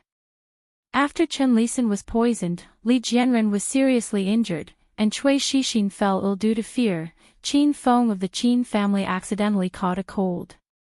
He had a high fever and was bedridden. Xing Zijin of the Xing family scalded his feet with hot water and could not walk. The third young master of the Feng family was suffering from hysteria, and the fifth young master of the Han family had a seizure. In short, in one night, 11 students from the Mathematics Academy who were assisting the Imperial Censorate in investigating the accounts fell ill and were injured. The injuries were very sudden, and the illness was very clever. It was not life-threatening, but it was likely that they would have to recuperate at home for a long time. Chapter 607. Qin Feng lay on the bed, his face pale. Although the weather was much better than the cold winter, standing naked outside in the middle of the night was still extremely painful. Why? I don't believe that those people are so daring. His Majesty will definitely send more guards to protect us. I don't understand. He gritted his teeth and said with a trembling voice, "This country belongs to His Majesty. Disobeying the Emperor's orders is simply a dead end." Qin Feng's father, Qin Lang, stood beside the bed and looked at him. He said indifferently, "Feng, do you know where you are worse than Qin Yu?" As soon as he finished speaking, Qin Feng suddenly raised his head. Qin Lang looked at him and said, you want to be valued by His Majesty. This is not wrong. If it was 10 years ago, or even 5 years ago, I wouldn't have stopped you. But now, how long can this country stay in His Majesty's hands? Could it be? Qin Fang's expression changed. Before this, his father had never told him about these things. Qin Lang looked at his pale son and sighed. He said slowly, after this incident, you should obediently stay in the mathematics school. When the time is right, you will naturally have a bright future. Don't do these things anymore. Does it still hurt? Xing Zijian's feet were wrapped in a thick white cloth. A luxuriously dressed woman walked in and asked with a worried face. Xing Zijian gritted his teeth and said, no, it doesn't hurt anymore. How can it not hurt when it's boiling water? A middle-aged man walked in from outside the door. He coldly snorted and said, making you unable to get off the ground for 2 months is already very light. Otherwise, you will end up like the two from the Chen and Li families. Thinking of Chen Lisin and Li Jianren, Xing Zijian lowered his head and a trace of fear appeared on his face. Feng family. The current head of the Feng family warned his third son, remember, you are suffering from hysteria. Without my permission, your hysteria cannot be cured. Forget it, don't go to the mathematics school for the time being. In the Han clan, a young man said with a bitter expression, Father, why did you say that I'm suffering from horse fever? Even if it's hysteria, it's fine. Horse fever. How am I supposed to live in the future? The head of the Han clan snorted coldly and said, your hysteria has been used by the Feng clan. You just have to bear with it. It's better to be cured immediately than to die. For the next few days, you should also stay at home due to your illness. Forget about going to the academy, lest you end up like those other families. Tomorrow, I'll send someone to the divination academy. Tell them that you're seriously ill and that you should stay at home for half a month. Similar conversations took place in the homes of many influential officials. Every family that had children studying at the mathematics academy gave their children a series of reminders.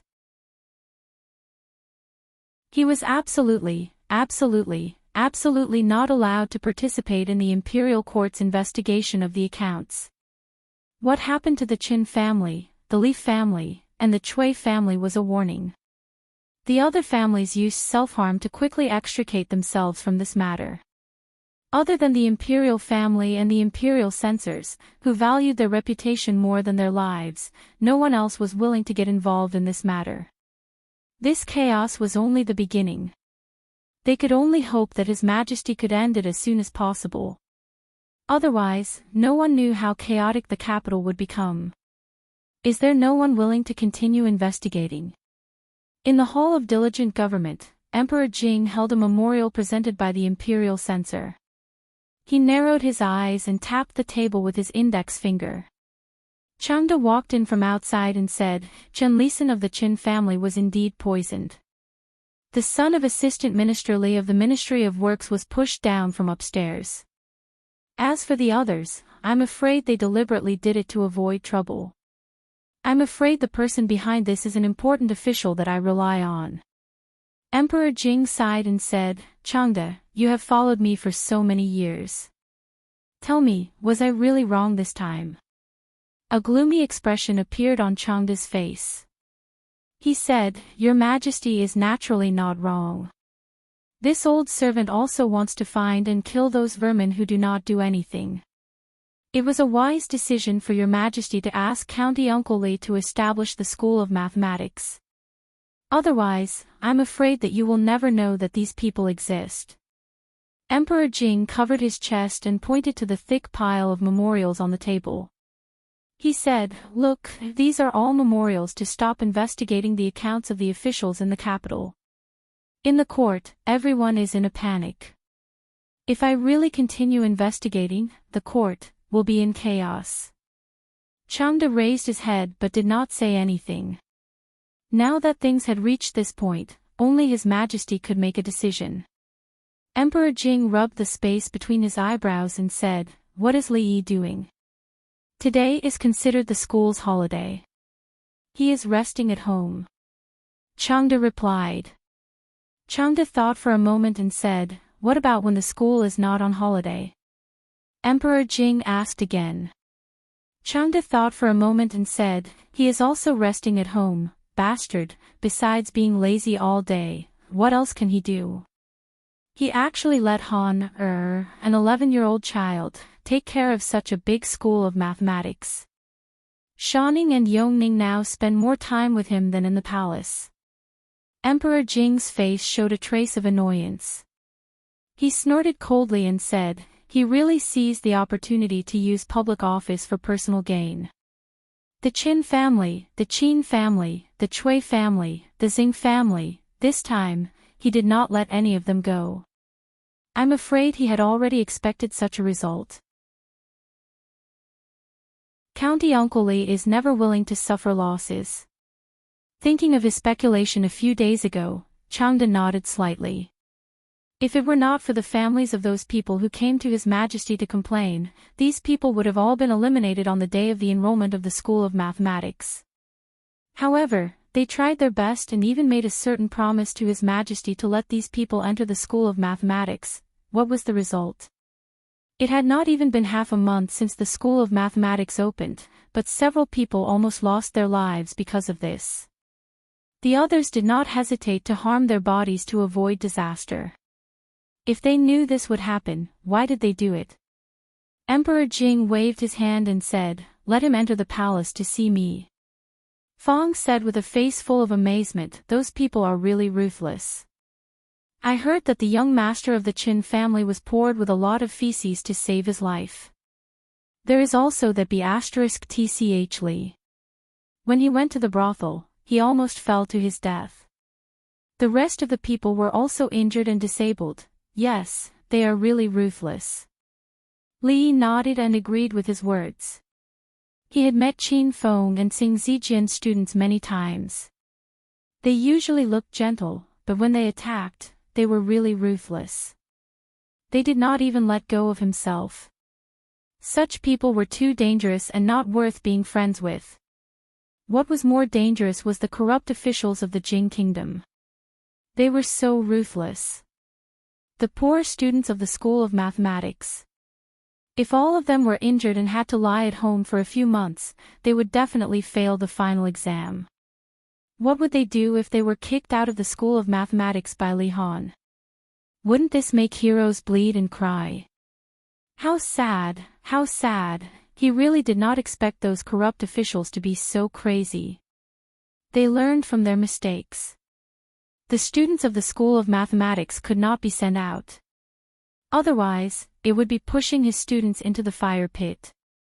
If he had known that he would have to risk his life to check the accounts, he would have asked the imperial censorate for more money. This time, he had suffered a great loss. Thinking of the silver, Li Yi felt a little heartache. When he saw Chang's face, his heart ached even more.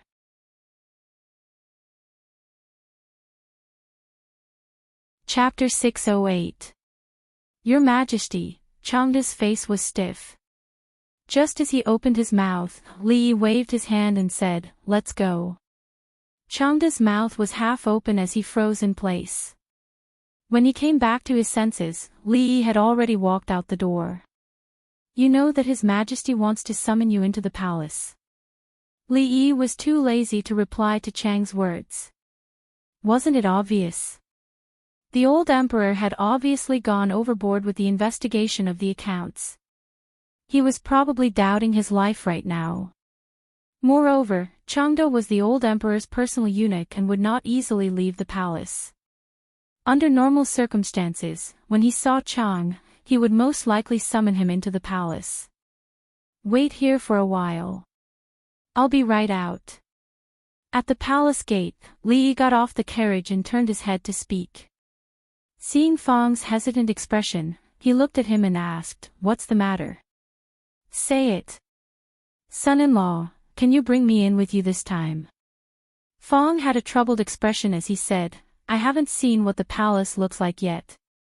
Li Yi looked at Changde and saw him nod. He had the others wait at the palace gate.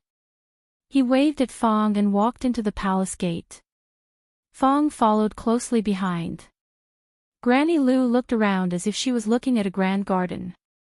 Her gaze lingered on the tall palaces for a long time. His Majesty is inside. You can go in by yourself. Changda stopped at the entrance of the imperial garden and stopped Fong, who wanted to follow him in. After walking through a bluestone passage that was more than 10 feet long, the familiar pavilion was in front of them. Sit. In the pavilion, Emperor Jing was not wearing a dragon robe. He was only wearing bright yellow casual clothes. Li Yi looked at the porridge on the table, rubbed his stomach, and said, "Your Majesty, I just ate at home." Even if he had eaten, he still had to eat. It was a good habit to only eat until he was 80% full. He hadn't eaten in the palace for a long time and the imperial chef's skills had improved. In this matter, did I really do something wrong? Emperor Jing suddenly asked without rhyme or reason. What is it? Li Yi was drinking the soup with a spoon. He thought that it was necessary to go to the catering office and ask how the soup was made. It was sour and sweet, so Rui should like it. Emperor Jing glanced at him and said, "Don't play dumb in front of us." Li Yi put down the spoon, sighed, and said, "His Majesty is not wrong. It is this world that is wrong. Speak human language. It's not wrong for His Majesty to want to get rid of the parasites in the court. However, if there are too many parasites, the entire court will collapse if he wants to get rid of them all. The imperial court cannot collapse." Emperor Jing frowned and asked, "Can we really not investigate any further?" Li Yi drank another mouthful of soup and said, "If we don't investigate, wouldn't it be too easy for them?" "Are you going to investigate or not?" Emperor Jing looked at him and asked. "Investigate." Emperor Jing was about to ask him how to investigate, but Li Yi's tone changed. "Investigate. Whether to investigate or not, it's up to your Majesty to decide." Seeing that the old emperor's breathing was a little short, as if he was about to have an asthma attack, Li Yi hurriedly said, Your Majesty, what's wrong with you? Someone, call the imperial doctor. How can we keep the court in order and make them spit out the money they have embezzled?" Emperor Jing looked at Li Yi and said, "I will leave this matter to you." Li Yi almost spat out the soup and said, "Your Majesty, this is too offensive. It will offend all the civil and military officials in the court." Emperor Jing looked at him and asked, "So you want others to offend you?" Someone has to disregard their own interests and do something for the country. If everyone only thinks about themselves, how can the country be strong and how can the people be rich? Li Yi sighed and said, "Your Majesty also knows that I have offended enough people in the court. If I don't bring a few guards with strong martial arts skills, I won't dare to go out. The people's hearts are terrible. Those enemies of mine, whether it's in the open or in the dark, are almost endless. They even use men of sacrifice. They don't even dare to drink tea when they go to someone's residence. The guards at home are a little more powerful than others. If I offend more people, I'm afraid there will be no place for me in the big Jing kingdom." "Really?" Emperor Jing frowned and asked. "Your Majesty, believe it or not, if I walk home from the palace alone, Your Majesty will never see me again. I can't offend them," Li Yi said with a sigh. Emperor Jing glanced at him and said, "Among the officials in the court, who can't be offended more than you? They should be the ones who should be more worried, right?" It was a little unconscionable to say this. He didn't offend anyone at home all day, and people came to climb the wall in the middle of the night. When did he take the initiative to harm others? How did the king of Shu treat him? How did the Chen and Cui families treat him? Assassinations by men of sacrifice, impeachment by the court.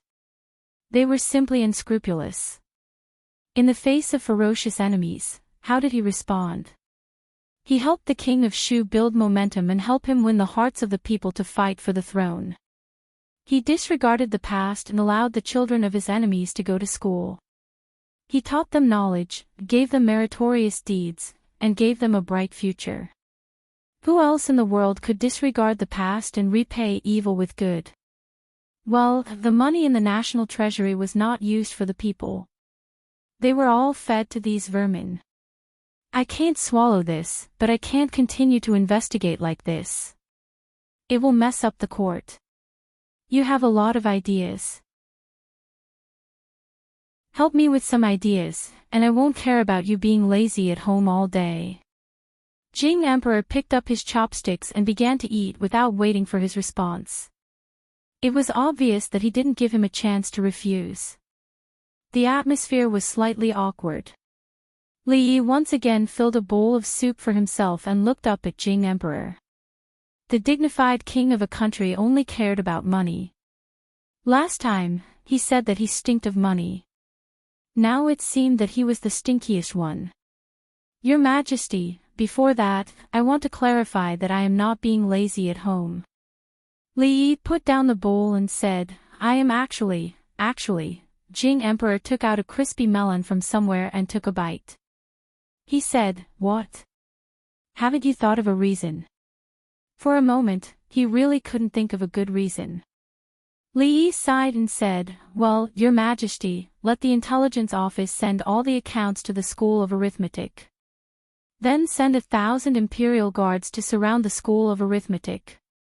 3 days later, will this method work? Jing Emperor put down the milk melon and looked at him. Li Yi took the last milk melon on the table and took a bite. He said, whether it will work or not, we will know after we try it. Then he added, by the way, send the accounts that have been checked over together. Jing Emperor looked at him and asked, why? Li Yi explained, the School of Arithmetic has developed a new and more scientific method of checking accounts. The accounts that have problems in the past must have problems. The accounts that have no problems in the past may not be really good. In that case, let them send it together. Jing Emperor nodded. He stood up and walked outside. Well, I will arrange this matter early. You should also go back and make some preparations. Li Yi looked up at him. Your Majesty, I don't know how to calculate the wages. Jing Emperor narrowed his eyes. What wages? Your Majesty, you also know that the students are risking their lives to check the accounts. We can't. Emperor Jing sat down again and said, well, today I will properly calculate with you the problem of the salary. He looked up. This expression. How is this calculating wages? It is clearly calculating accounts. Your Majesty, go first. Li Yi picked up the spoon again. I will finish this bowl of soup. Chapter 609. Son-in-law, how much do you think it will take to build such a large palace? As the two of them walked out of the palace, Fong pointed to a palace not far away and asked. Li Yi glanced at the palace and said, no amount of silver will do. Why? Fong was startled and quickly asked. This kind of palace can only be built by the royal family.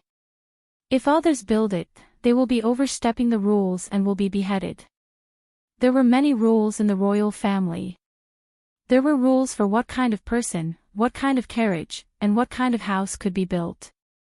If one overstepped the rules, others might suspect that one wanted to rebel or something. It was even more foolish than hiding the dragon robe at home. Fong thought for a moment and asked, then can we find a place to build it secretly? No. Changde, who was walking in front, flatly refused. Fong's budding dream was shattered just like that. The investigation of the account seemed to have really blown up. Although a few students from the School of Mathematics who were assisting the Imperial Censorate couldn't continue the investigation due to their injuries and illnesses, the Emperor's determination to eliminate corrupt officials didn't change at all. The secret intelligence unit moved out that night. From the 6 ministries to the local government, all the accounts were packed and sent to the School of Mathematics. Even the places that had been checked before were checked again. Seeing the accounts being carried away box by box, many officials' hearts raced. This night was destined to be a sleepless night for many officials in the court. At the same time, all the city gates in the capital were suddenly monitored strictly. Every city gate was guarded by no less than 100 imperial guards. They were conducting strict checks on people entering and leaving the city. The atmosphere in the morning court was especially gloomy. Other than a few insignificant reports, all the officials stood in their positions obediently and didn't say a word. As usual, the emperor announced the end of court after asking a few questions. The officials who had left court were no longer talking and laughing as they usually did. They were all in a hurry. When they left the palace, they couldn't help but look in a certain direction. Even the figures of the 1,000 imperial guards at the entrance of the School of Mathematics could still be vaguely recognized. When he raised his head, the clear sky seemed to be covered in thick dark clouds that pressed down on him, making it hard for him to breathe. The Qin family. Fool! Qin Yen slammed the table and said angrily, "It's fine if you didn't think through the pros and cons of this matter and participated in it, but you actually covered up for a criminal. Do you know that the accounts you checked this morning have all been sent back to the School of Divination? If you're found out that you're covering up for your own friends, that's a crime of deceiving the emperor." Looking at his furious uncle, Qin Feng's already pale face turned even paler. Then, he felt the world spin around him. His vision went black and he lost consciousness. Feng Er, a middle-aged woman's expression changed, and she quickly walked to the bed. "In Kai Feng, there's Justice Bao. He's impartial and incorruptible." In the small garden of the Qin manor, the fifth master of the Qin family drank a little wine. From time to time, he would pinch a bean into his mouth and shake his head. "Fifth master, what kind of place is Kai Feng?" A big man standing behind him asked in confusion. "It's written in the opera. Who knows where this place is?"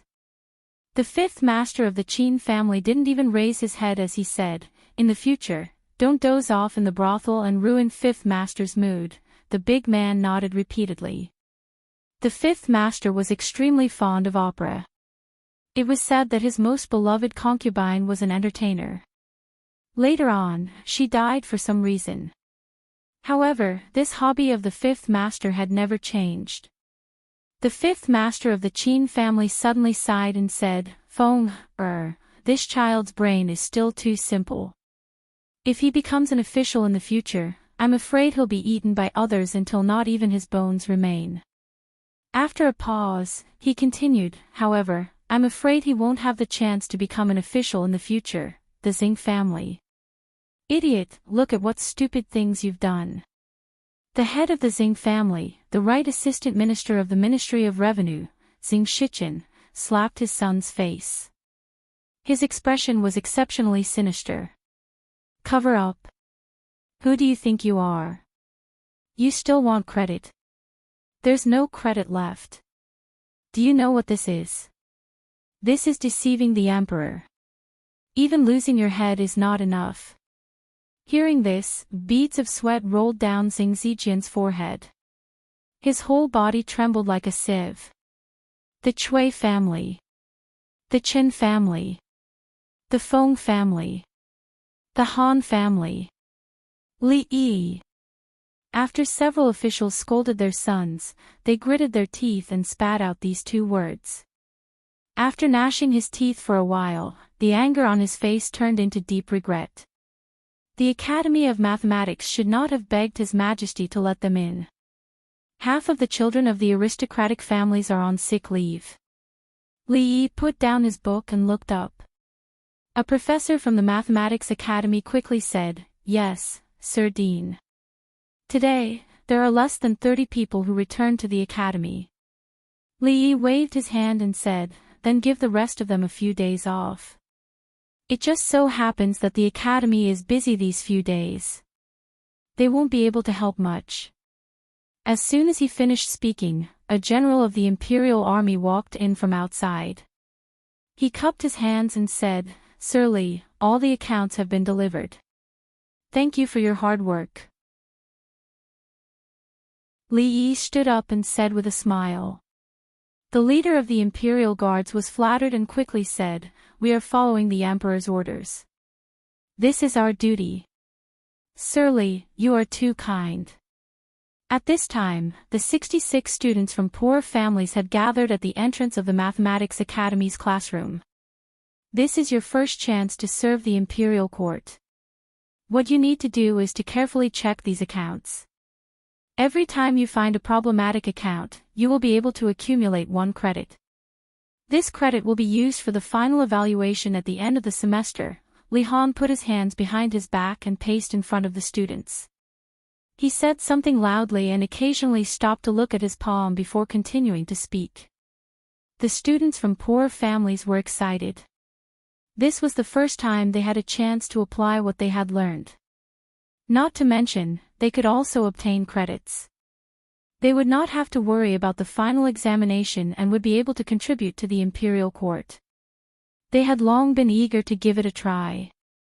At this moment, no one held any grudges against the 11 children of the aristocratic families who monopolized this opportunity. Poisoning, pouring feces, breaking a leg, being hit by a carriage. It turned out that going out for an internship was so dangerous.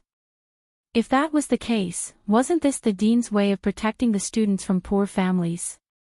The dean had really put in a lot of effort. Now that they could sit in the Mathematics Academy and be protected by so many Imperial Guards, it was all because of the dean.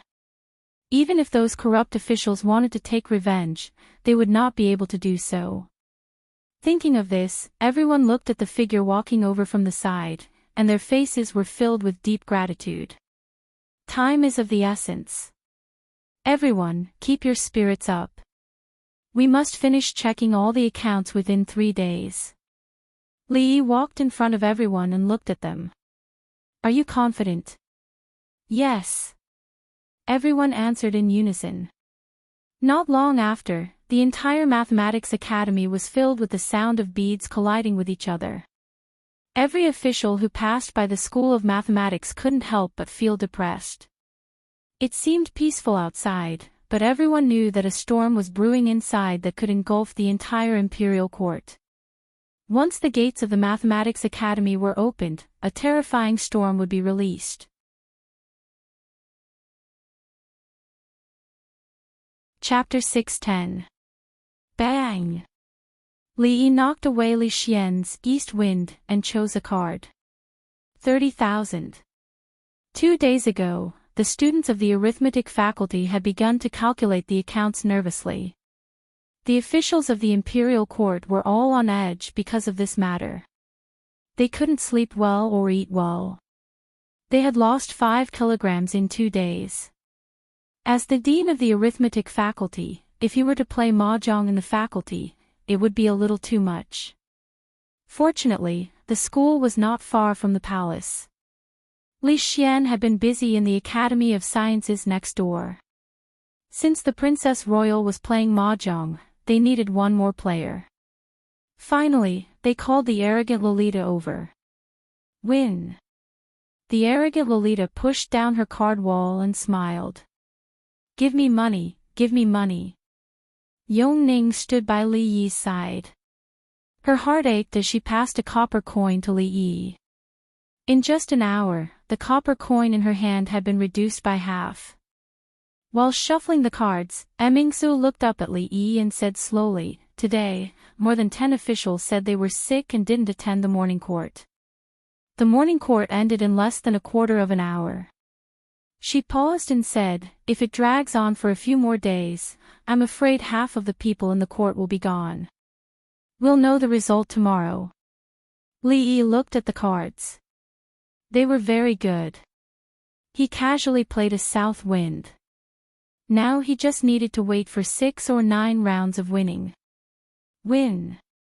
The arrogant Lolita pushed down the card wall and said with a smile, "Give me money." Mahjong couldn't be played anymore, so they played poker. Li Yi and the arrogant Lolita were on one side, while Li Xian and the princess were on the other. After a while, Yongning's smile became bright. "Father, Are you really going to find all the corrupt officials? Play cards well. Look at how professional Li Xian was. The Princess Royal Highness couldn't stop talking about the state affairs. Li Yi waved his hand and said, how is that possible? If we catch all of them, I'm afraid the entire court will be purged.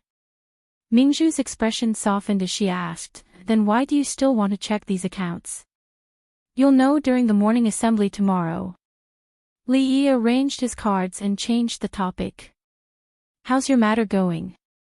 Everything is going well. Mingzi nodded her head and said, according to what you said, a large piece of land has been set up outside the city and a workshop has been built. Most of the farmers near the capital have sent over girls above the age of 13. The textile machines have also been improved. Soon, the clothing shops in the capital will be able to open on a large scale. When the time comes, we'll have to break it down. Clothes for the commoners and those for the nobles and officials have to be separated. For the latter, it'll take 2 more days of work and the craftsmanship will be more exquisite. The price will be 100 times more expensive. Also, send someone to manage the military rations business with the family of generals. You're a princess, so it'll be easier for you to interact with them. No one will gossip about you. I'll just be in charge of collecting money. Li Xian was a little depressed as he asked, why can Mingzi do the military rations business, but I can't? Li Yi glanced at him. Was this guy stupid? Although he was considered half a member of the royal family, he was still the son of a prince. What would the courtiers think if he made such a good relationship with the family of generals and went there every other day? A smile suddenly appeared on Li Xian's face.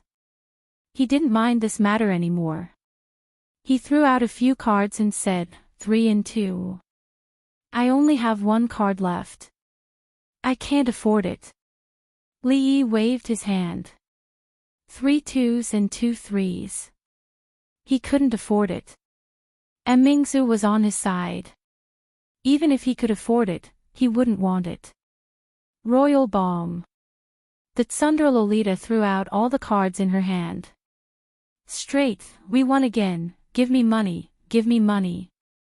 When it came to playing cards and chess, there was no more reliable teammate than the Tsundere Lolita. Yong Ning was busy collecting the money. Li Xian was a little discouraged. He thought of something and asked, Mingzi, your birthday is coming soon. What present do you want this year? This kind of question was wrong. Who would directly ask others what present they wanted? When the time came, they could directly give others a few million taels of silver. It would definitely be more shocking than any present. The Tsundere Lolita raised her head to look at Li Yi and asked, Sir, what present do you intend to give my royal sister? My birthday is coming soon. Your present can't be worse than my royal sister's. It's a secret for now. Li Yi actually didn't know when Mingzhu's birthday was. However, it was just in time this time. He should be able to prepare it soon. My birthday is the same as Mingzhu's. Li Xian turned to look at Li Yi with a meaningful gaze. Li Yi cupped his hands at him. Happy birthday. The second day, it's already the second day. In an official's mansion in the capital, a middle-aged man was anxiously pacing in the courtyard. There were a few blisters on his mouth. Master, are you still not going to the court tomorrow? A woman walked out of the house and said worriedly. The middle-aged man waved his hand impatiently and said, No, I'm not going. Just say that I'm sick, very sick. As soon as he finished speaking, a servant came forward and reported, Master, people from the palace have come. The middle-aged man's face immediately turned pale. His legs went soft and he asked with a trembling voice, Come. How many came? 1. The servant said, Master, do you want to see him? No, no. Go ask him what's the matter. The middle-aged man waved his hand and quickly walked to the bed in the room to lie down. He used 2 pieces of old ginger to wipe his face. He immediately looked much weaker. Not long after, the servant came in from outside. "Left?" the middle-aged man asked. The servant replied, "He left." The middle-aged man got up from the bed and asked, "What did he say?" The eunuch from the palace said that His Majesty has something important to announce in the morning court tomorrow and cannot ask for leave. Even if his life is hanging by a thread, he must be carried to the Golden Hall. The middle-aged man's vision turned black and he weakly fell onto the bed. At different times, there were many officials who also felt that their vision was turning black. In the past few days, almost half of the officials in the court had been gone. It seemed that they had all contracted some kind of acute illness overnight. They were so sick that they could not even go to court and could only rest at home. His Majesty did not say much about this. It seemed that nothing had happened in the past 2 days. There was nothing unusual in the court. However, on the second day, he sent a eunuch to inform those officials who were sick that they were not allowed to ask for leave in the morning court. The message was very clear. Even if they were to die, they had to die in the court. Everyone knew that all the accounts sent to the mathematics school would be settled the next day. Next, it was time for His Majesty to settle the accounts with them. The various city gates of the capital had been tightly guarded by the imperial guards. It was easy to enter the capital but difficult to leave. Furthermore, the vicinity of the homes of the officials in the court had probably already been closely watched by the secret intelligence unit. If they made any abnormal movements, the secret intelligence unit would immediately come to their manors to ask for a cup of tea. Li Yi was not worried that there would be people in the capital who would not be able to sleep that night. He was also not worried that their bodies would not be able to take it after not sleeping well for many days. He looked at the oval glass bead that Fong handed over.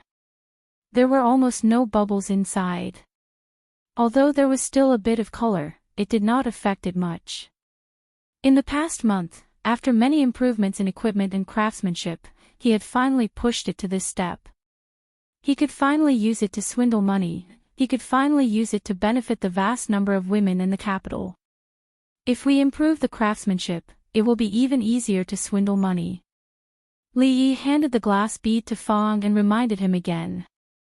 At the same time, a carriage loaded with boxes drove out of the mathematics school and straight into the palace gates.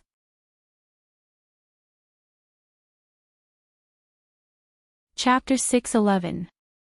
Going to morning court was a very troublesome matter. Usually, one could lie in bed until 8 o'clock. If one wanted to go to court, one had to wake up at 6 o'clock. Li Yi had never been interested in going to court. Unfortunately, the old emperor had announced yesterday that he could not be absent from today's morning court. Whoever asked for leave would be recorded in a small booklet. It was said that a minister who was seriously ill was brought into the palace by eunuchs. At this moment, he was sitting on the chair in front. Waking up late would ruin the morning, and waking up early would ruin the day. The consequence of waking up early was that he had to lean against General Shua's pillar for a while. He missed the bed and the dew hall. There was still some time before the morning court began. If he had known earlier, he would have gone to the eldest princess's place to lie down. Boy, don't stand out during the morning court. This matter is not something you can interfere with. General Shua patted his shoulder and warned him. Li Yi yawned and opened his eyes. Don't worry, old Shua. I won't say a word today. I'll just lean against here and wait for the court to end. I'm serious this time. General Shua frowned and said, this time, His Majesty asked the divination school to investigate the accounts. Although you are not to be blamed, don't expect the court officials to remember your good deeds. This matter has become too big. Don't get yourself into any more trouble. I know. Li Yi said seriously and continued to lean against the pillar to nap. Today's morning court session was a one-man show for the old emperor. No one could interrupt him. In the Golden Hall, other than a certain person leaning against the pillar and a few ministers who were given a seat because of their health, all the court officials stood quietly in their seats. Some had sallow faces and some had sunken eyes. It was obvious that they had not lived well these past few days. There were even some who seemed to have been sucked out of their spirits. They were extremely dispirited and looked up from time to time with eyes full of fear. Emperor Jing arrived an hour later than the appointed morning court time. It was not until Li Yi had caught up on his sleep that he saw him slowly walking out from the back of the hall accompanied by Changde. "Greetings, Your Majesty." Emperor Jing sat on the dragon throne and the court officials bowed. Hundreds of people spoke in unison. No need for formalities. Emperor Jing raised his hand. There was no special expression on his face as he said, "Does anyone have anything to report today?" It was silent below. Everyone knew that the accounts had been checked and the emperor would definitely fly into a rage at the morning court. Many officials in the court would not be able to safely hang their heads on their necks. However, at this moment, the emperor's calm attitude was really puzzling. Before figuring out the situation, who would dare to speak at this time? At this moment, an imperial censor stood up, bowed, and said, "Your Majesty, I accuse Chen Lisin, Qin Feng, and Cui Shixin of the Divination Academy of abusing their authority for personal gain. They relied on Your Majesty's trust to deliberately cover up the guilty officials during the accounts investigation a few days ago, disrupting the public's view, and attempting to deceive Your Majesty." As soon as these words came out, several people in the court immediately became gloomy. However, many people were slightly stunned. They knew that Chen Lisin, Qin Feng, Cui Shixin, and the others had helped the imperial censor to investigate the accounts. They were the ones who had uncovered the corrupt officials that His Majesty had dealt with previously. However, they only knew about this matter and did not know that these people had actually done something to cover up. These playboys were really bold and presumptuous. Did they really think that they could do whatever they wanted just because they had families behind them? It should be known that if this matter was investigated further, it would be a crime punishable by death. The crime of deceiving Your Majesty was a crime that could not be punished. The imperial censor named Chen Lisin and the others and then singled out the officials who had been covered up one by one. Many people in the court began to have strange expressions on their faces. This was really covering up. They had actually let off all the officials who were in the King of Shu's faction, but not a single one of the other factions had been left out. These playboys were even more daring than the elders and their families. At this moment, an official stood up and said, "Your Majesty, Cui Shixin and the others are only students of the college and not officials of the imperial court. They were working for the imperial court and were plotted against by villains. Regardless of what happened, they did not deserve to die. Although this official was also in the King of Shu's faction, he did not belong to the families behind these 11 people. He also had no connection with the officials who had been covered up. At this moment, only he could stand up and speak for these 11 people. Please show mercy, Your Majesty. Please show mercy, Your Majesty." After the imperial censor finished speaking, several more people stood up to plead for mercy for these people. There was only one reason, and that was to prevent this matter from being classified as deceiving the emperor. Otherwise, not a single one of these people would be able to escape. In fact, there were even 2 families with small numbers of people who would not be able to continue. Although the 11 of them have done meritorious deeds, their merits do not make up for their mistakes. They have sacrificed their work for personal reasons and covered up for their friends. Since they are not officials of the imperial court, from today onwards, these 11 people will be expelled from the College of Divination. The imperial court will never hire them again. Emperor Jing finally spoke, which made many people feel relieved. Never hiring them meant that they could only be playboys waiting to die in the future. They would never be able to enter the imperial court as officials. Although this result was still cruel, at least they could keep their lives. For big families like the Cui family, the Qin family, and the Qin family, the future of a collateral descendant was not a big deal. Of course, it was different for Lord Singh of the Ministry of Revenue.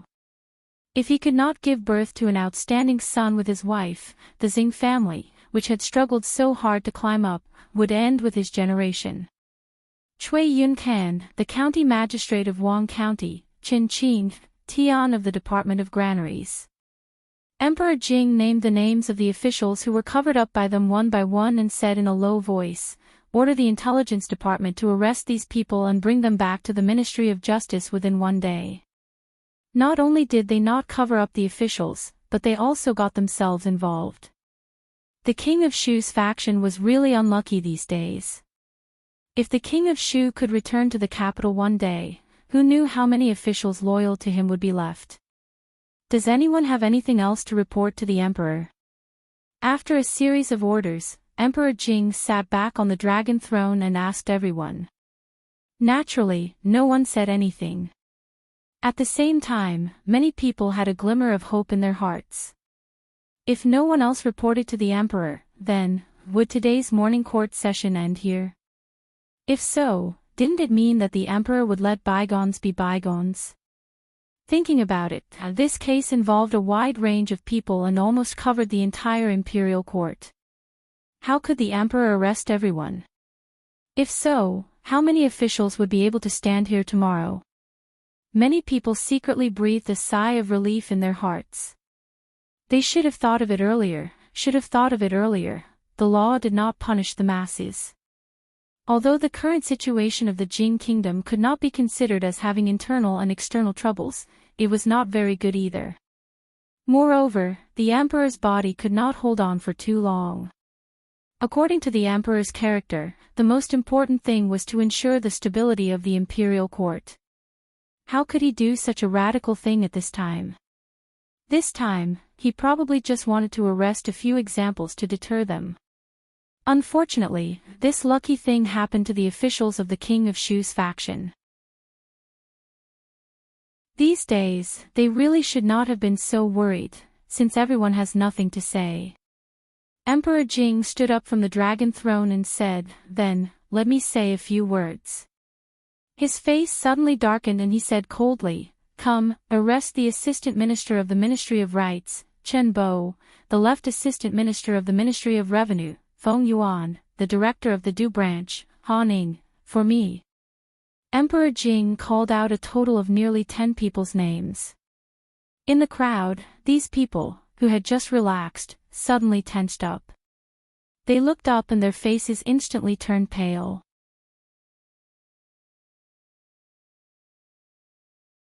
Chapter 6:12.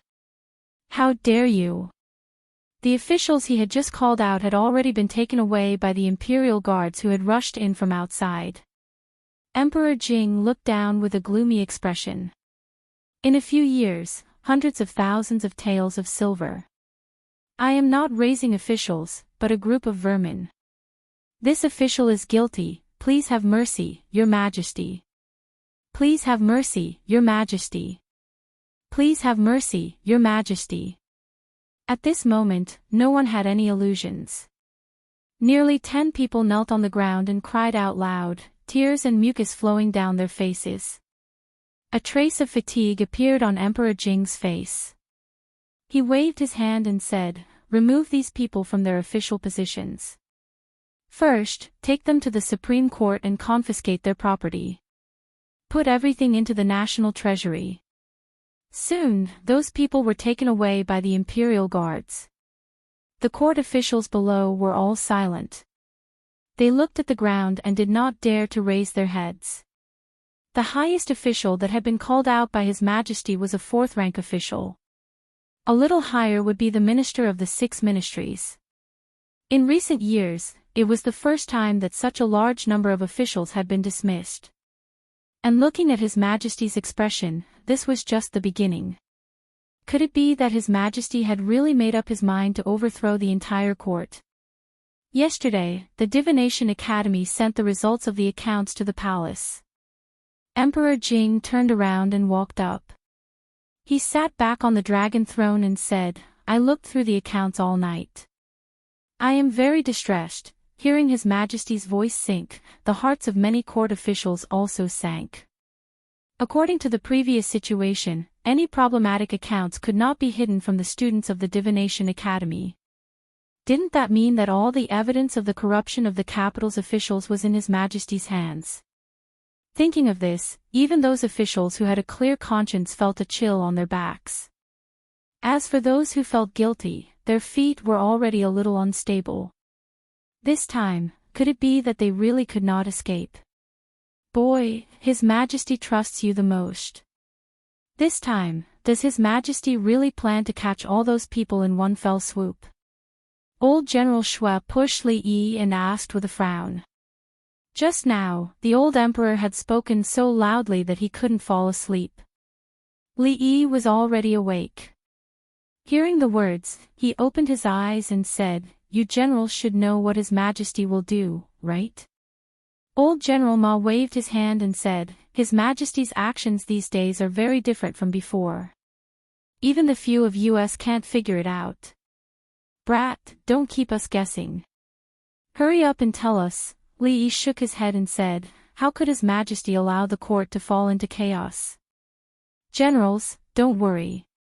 Old General Shui stared at him and asked, "Do you really know the inside story?"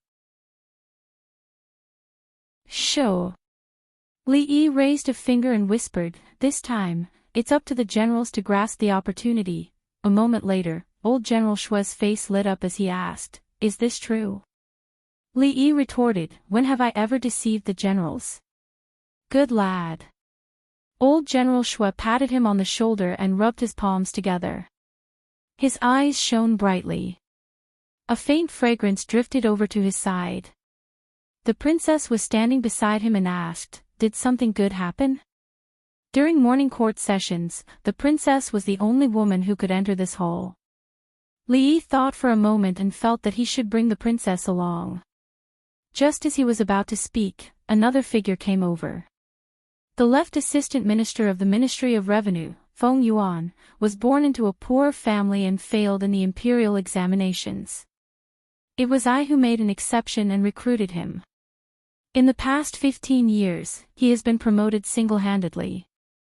The Ministry of Revenue is in charge of money and rations. Do you know how much he has embezzled?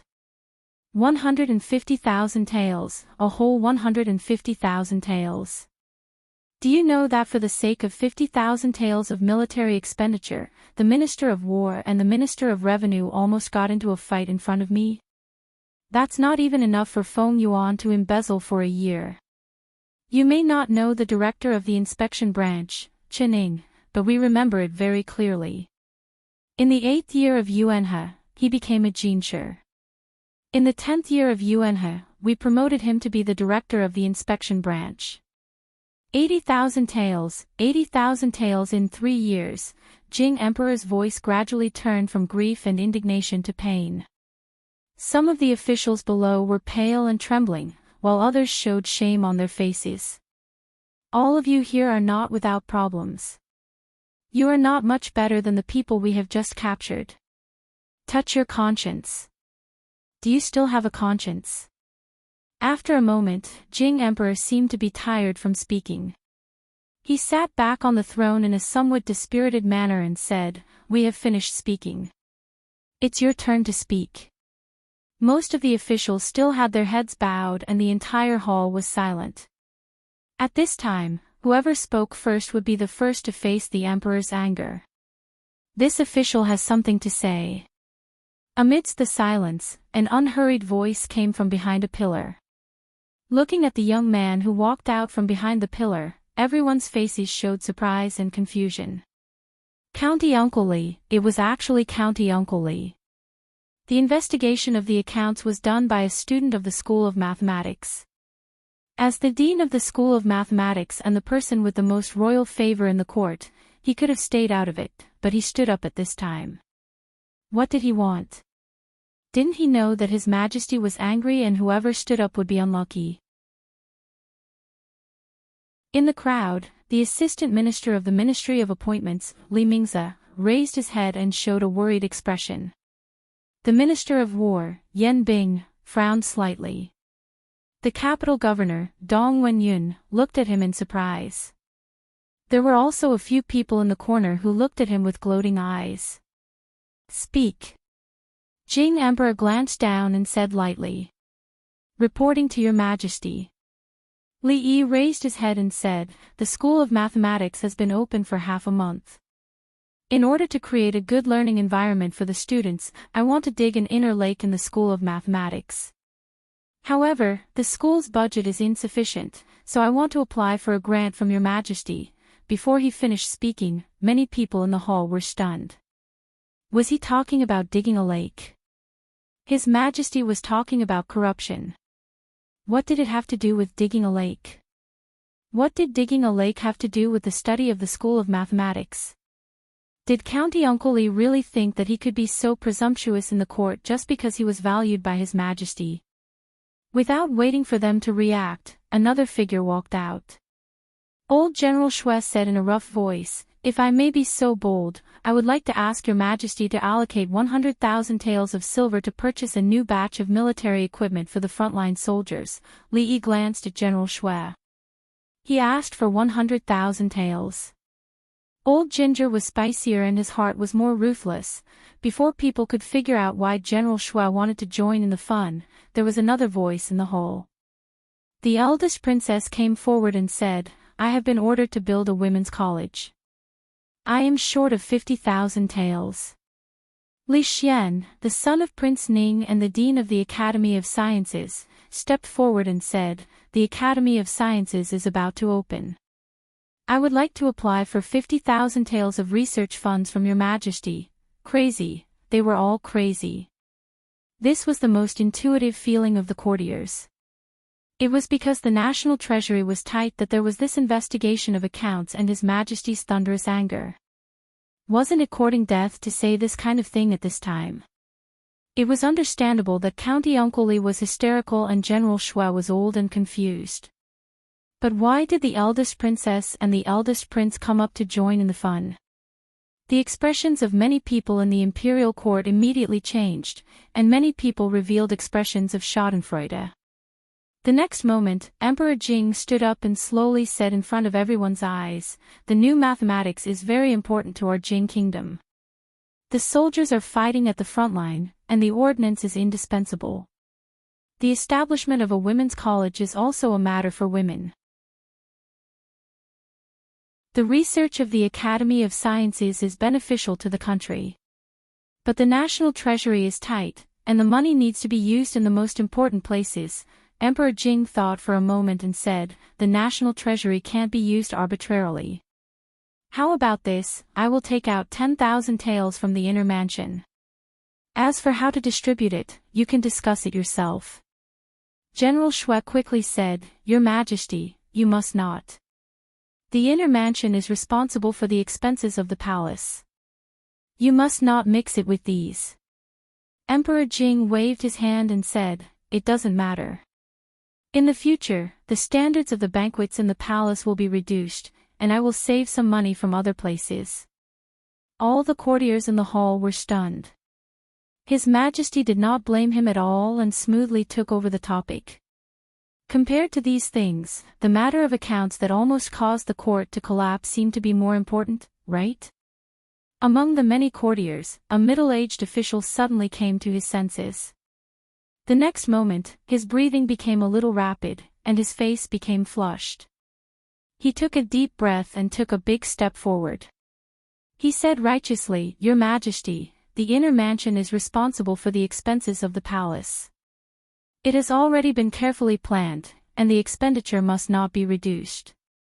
As a courtier, I should share your Majesty's worries.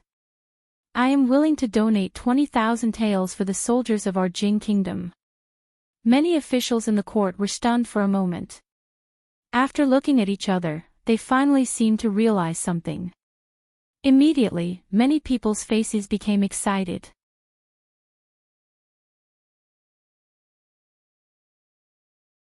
Chapter 6:13.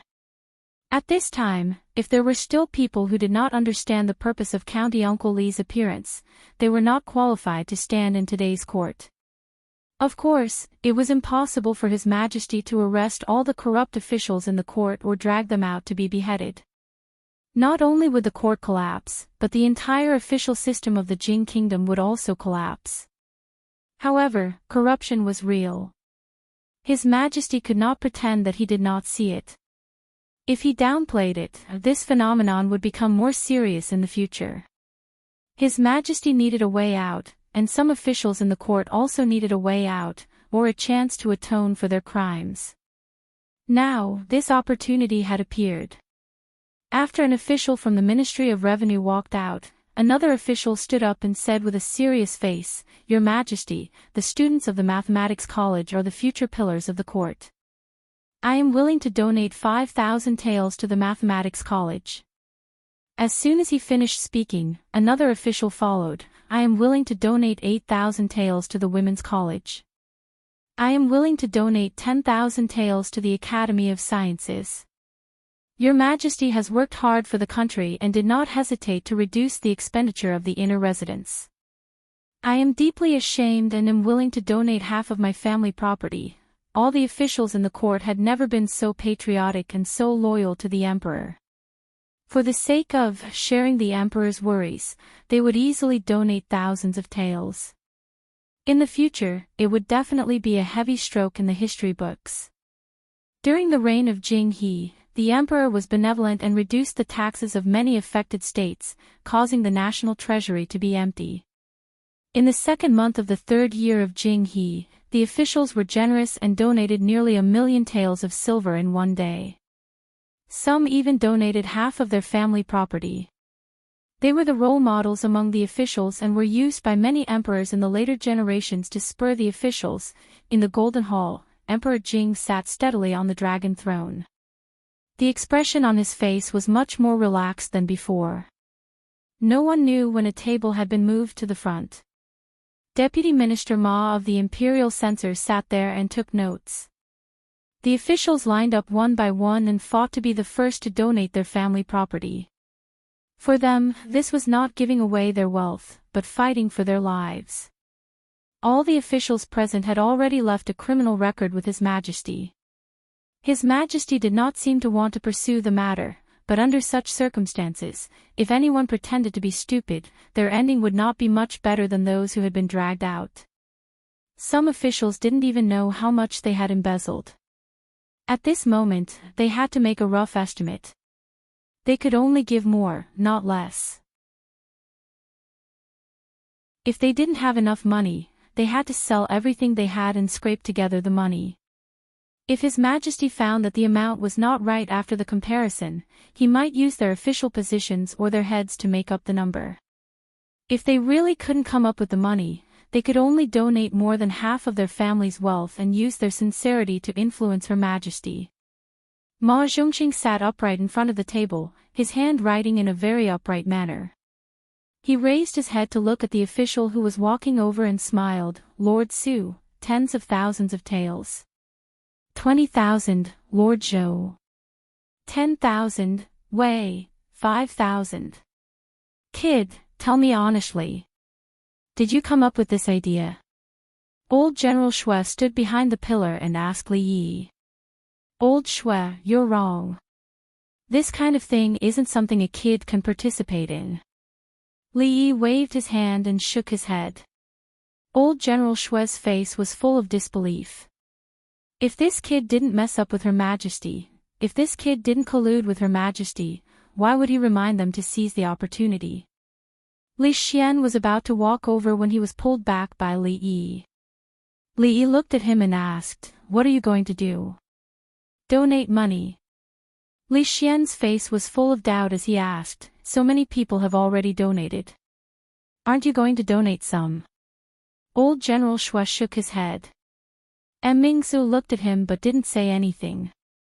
Li Yi sighed and waved his hand, saying, "Go, go." Seeing his expression, Li Xian immediately stood still and said, "That's not right. Is there something I didn't think of?" Li Yi pointed at the dozens of officials who were chatting at the side and asked, "Why aren't they donating?" He was really starting to suspect if this guy's brain was really lacking in sensitivity to politics. In this aspect, even Her Royal Highness, as a woman, was better than him. After a moment, Li Xian finally came to a realization. Brilliant, really brilliant. Which immoral guy came up with this idea? If those corrupt officials knew about it, wouldn't they hate him to death? Thank you, County Uncle Li. When an unfamiliar official walked over, he stopped by Li Yi's side for a moment, cupped his hands, and said in a low voice. Under Li Xian's astonished gaze, another person walked over and said in a low voice, I will remember Lord Li's kindness. Let me give you a suggestion. After dealing with a few people, Li Yi turned back to look at Li Xian and said, when you go back, eat more walnuts. Remember not to use the door clip. Her Royal Highness walked over and frowned. I didn't expect there to be so many vermin in the imperial court. If the 5th and 6th rank officials are already like this, won't they be even more daring if they go higher up? Li Yi shook his head and said, petty officials are greedy. The higher you go, the less common this phenomenon is. The higher one's official rank was, the more importance they would place on their reputation. Their every move would be watched by countless people. Moreover, to them, a few thousand or 10,000 taels of silver was disdainful. At that level, which official didn't have a huge family or influence behind them? Only an idiot would delay their career for the sake of money. The purge in the imperial court this time was mostly aimed at middle-level officials. Those above the 3rd rank were not involved. On one hand, these officials couldn't be easily touched. On the other hand, Li Yi had checked the accounts. Except for a few, the rest were relatively minor and harmless. After all, the annual tax revenue of the Jing kingdom didn't exceed 10 million taels of silver. The old emperor wasn't blind. It was impossible for him not to notice that too much money disappeared at once.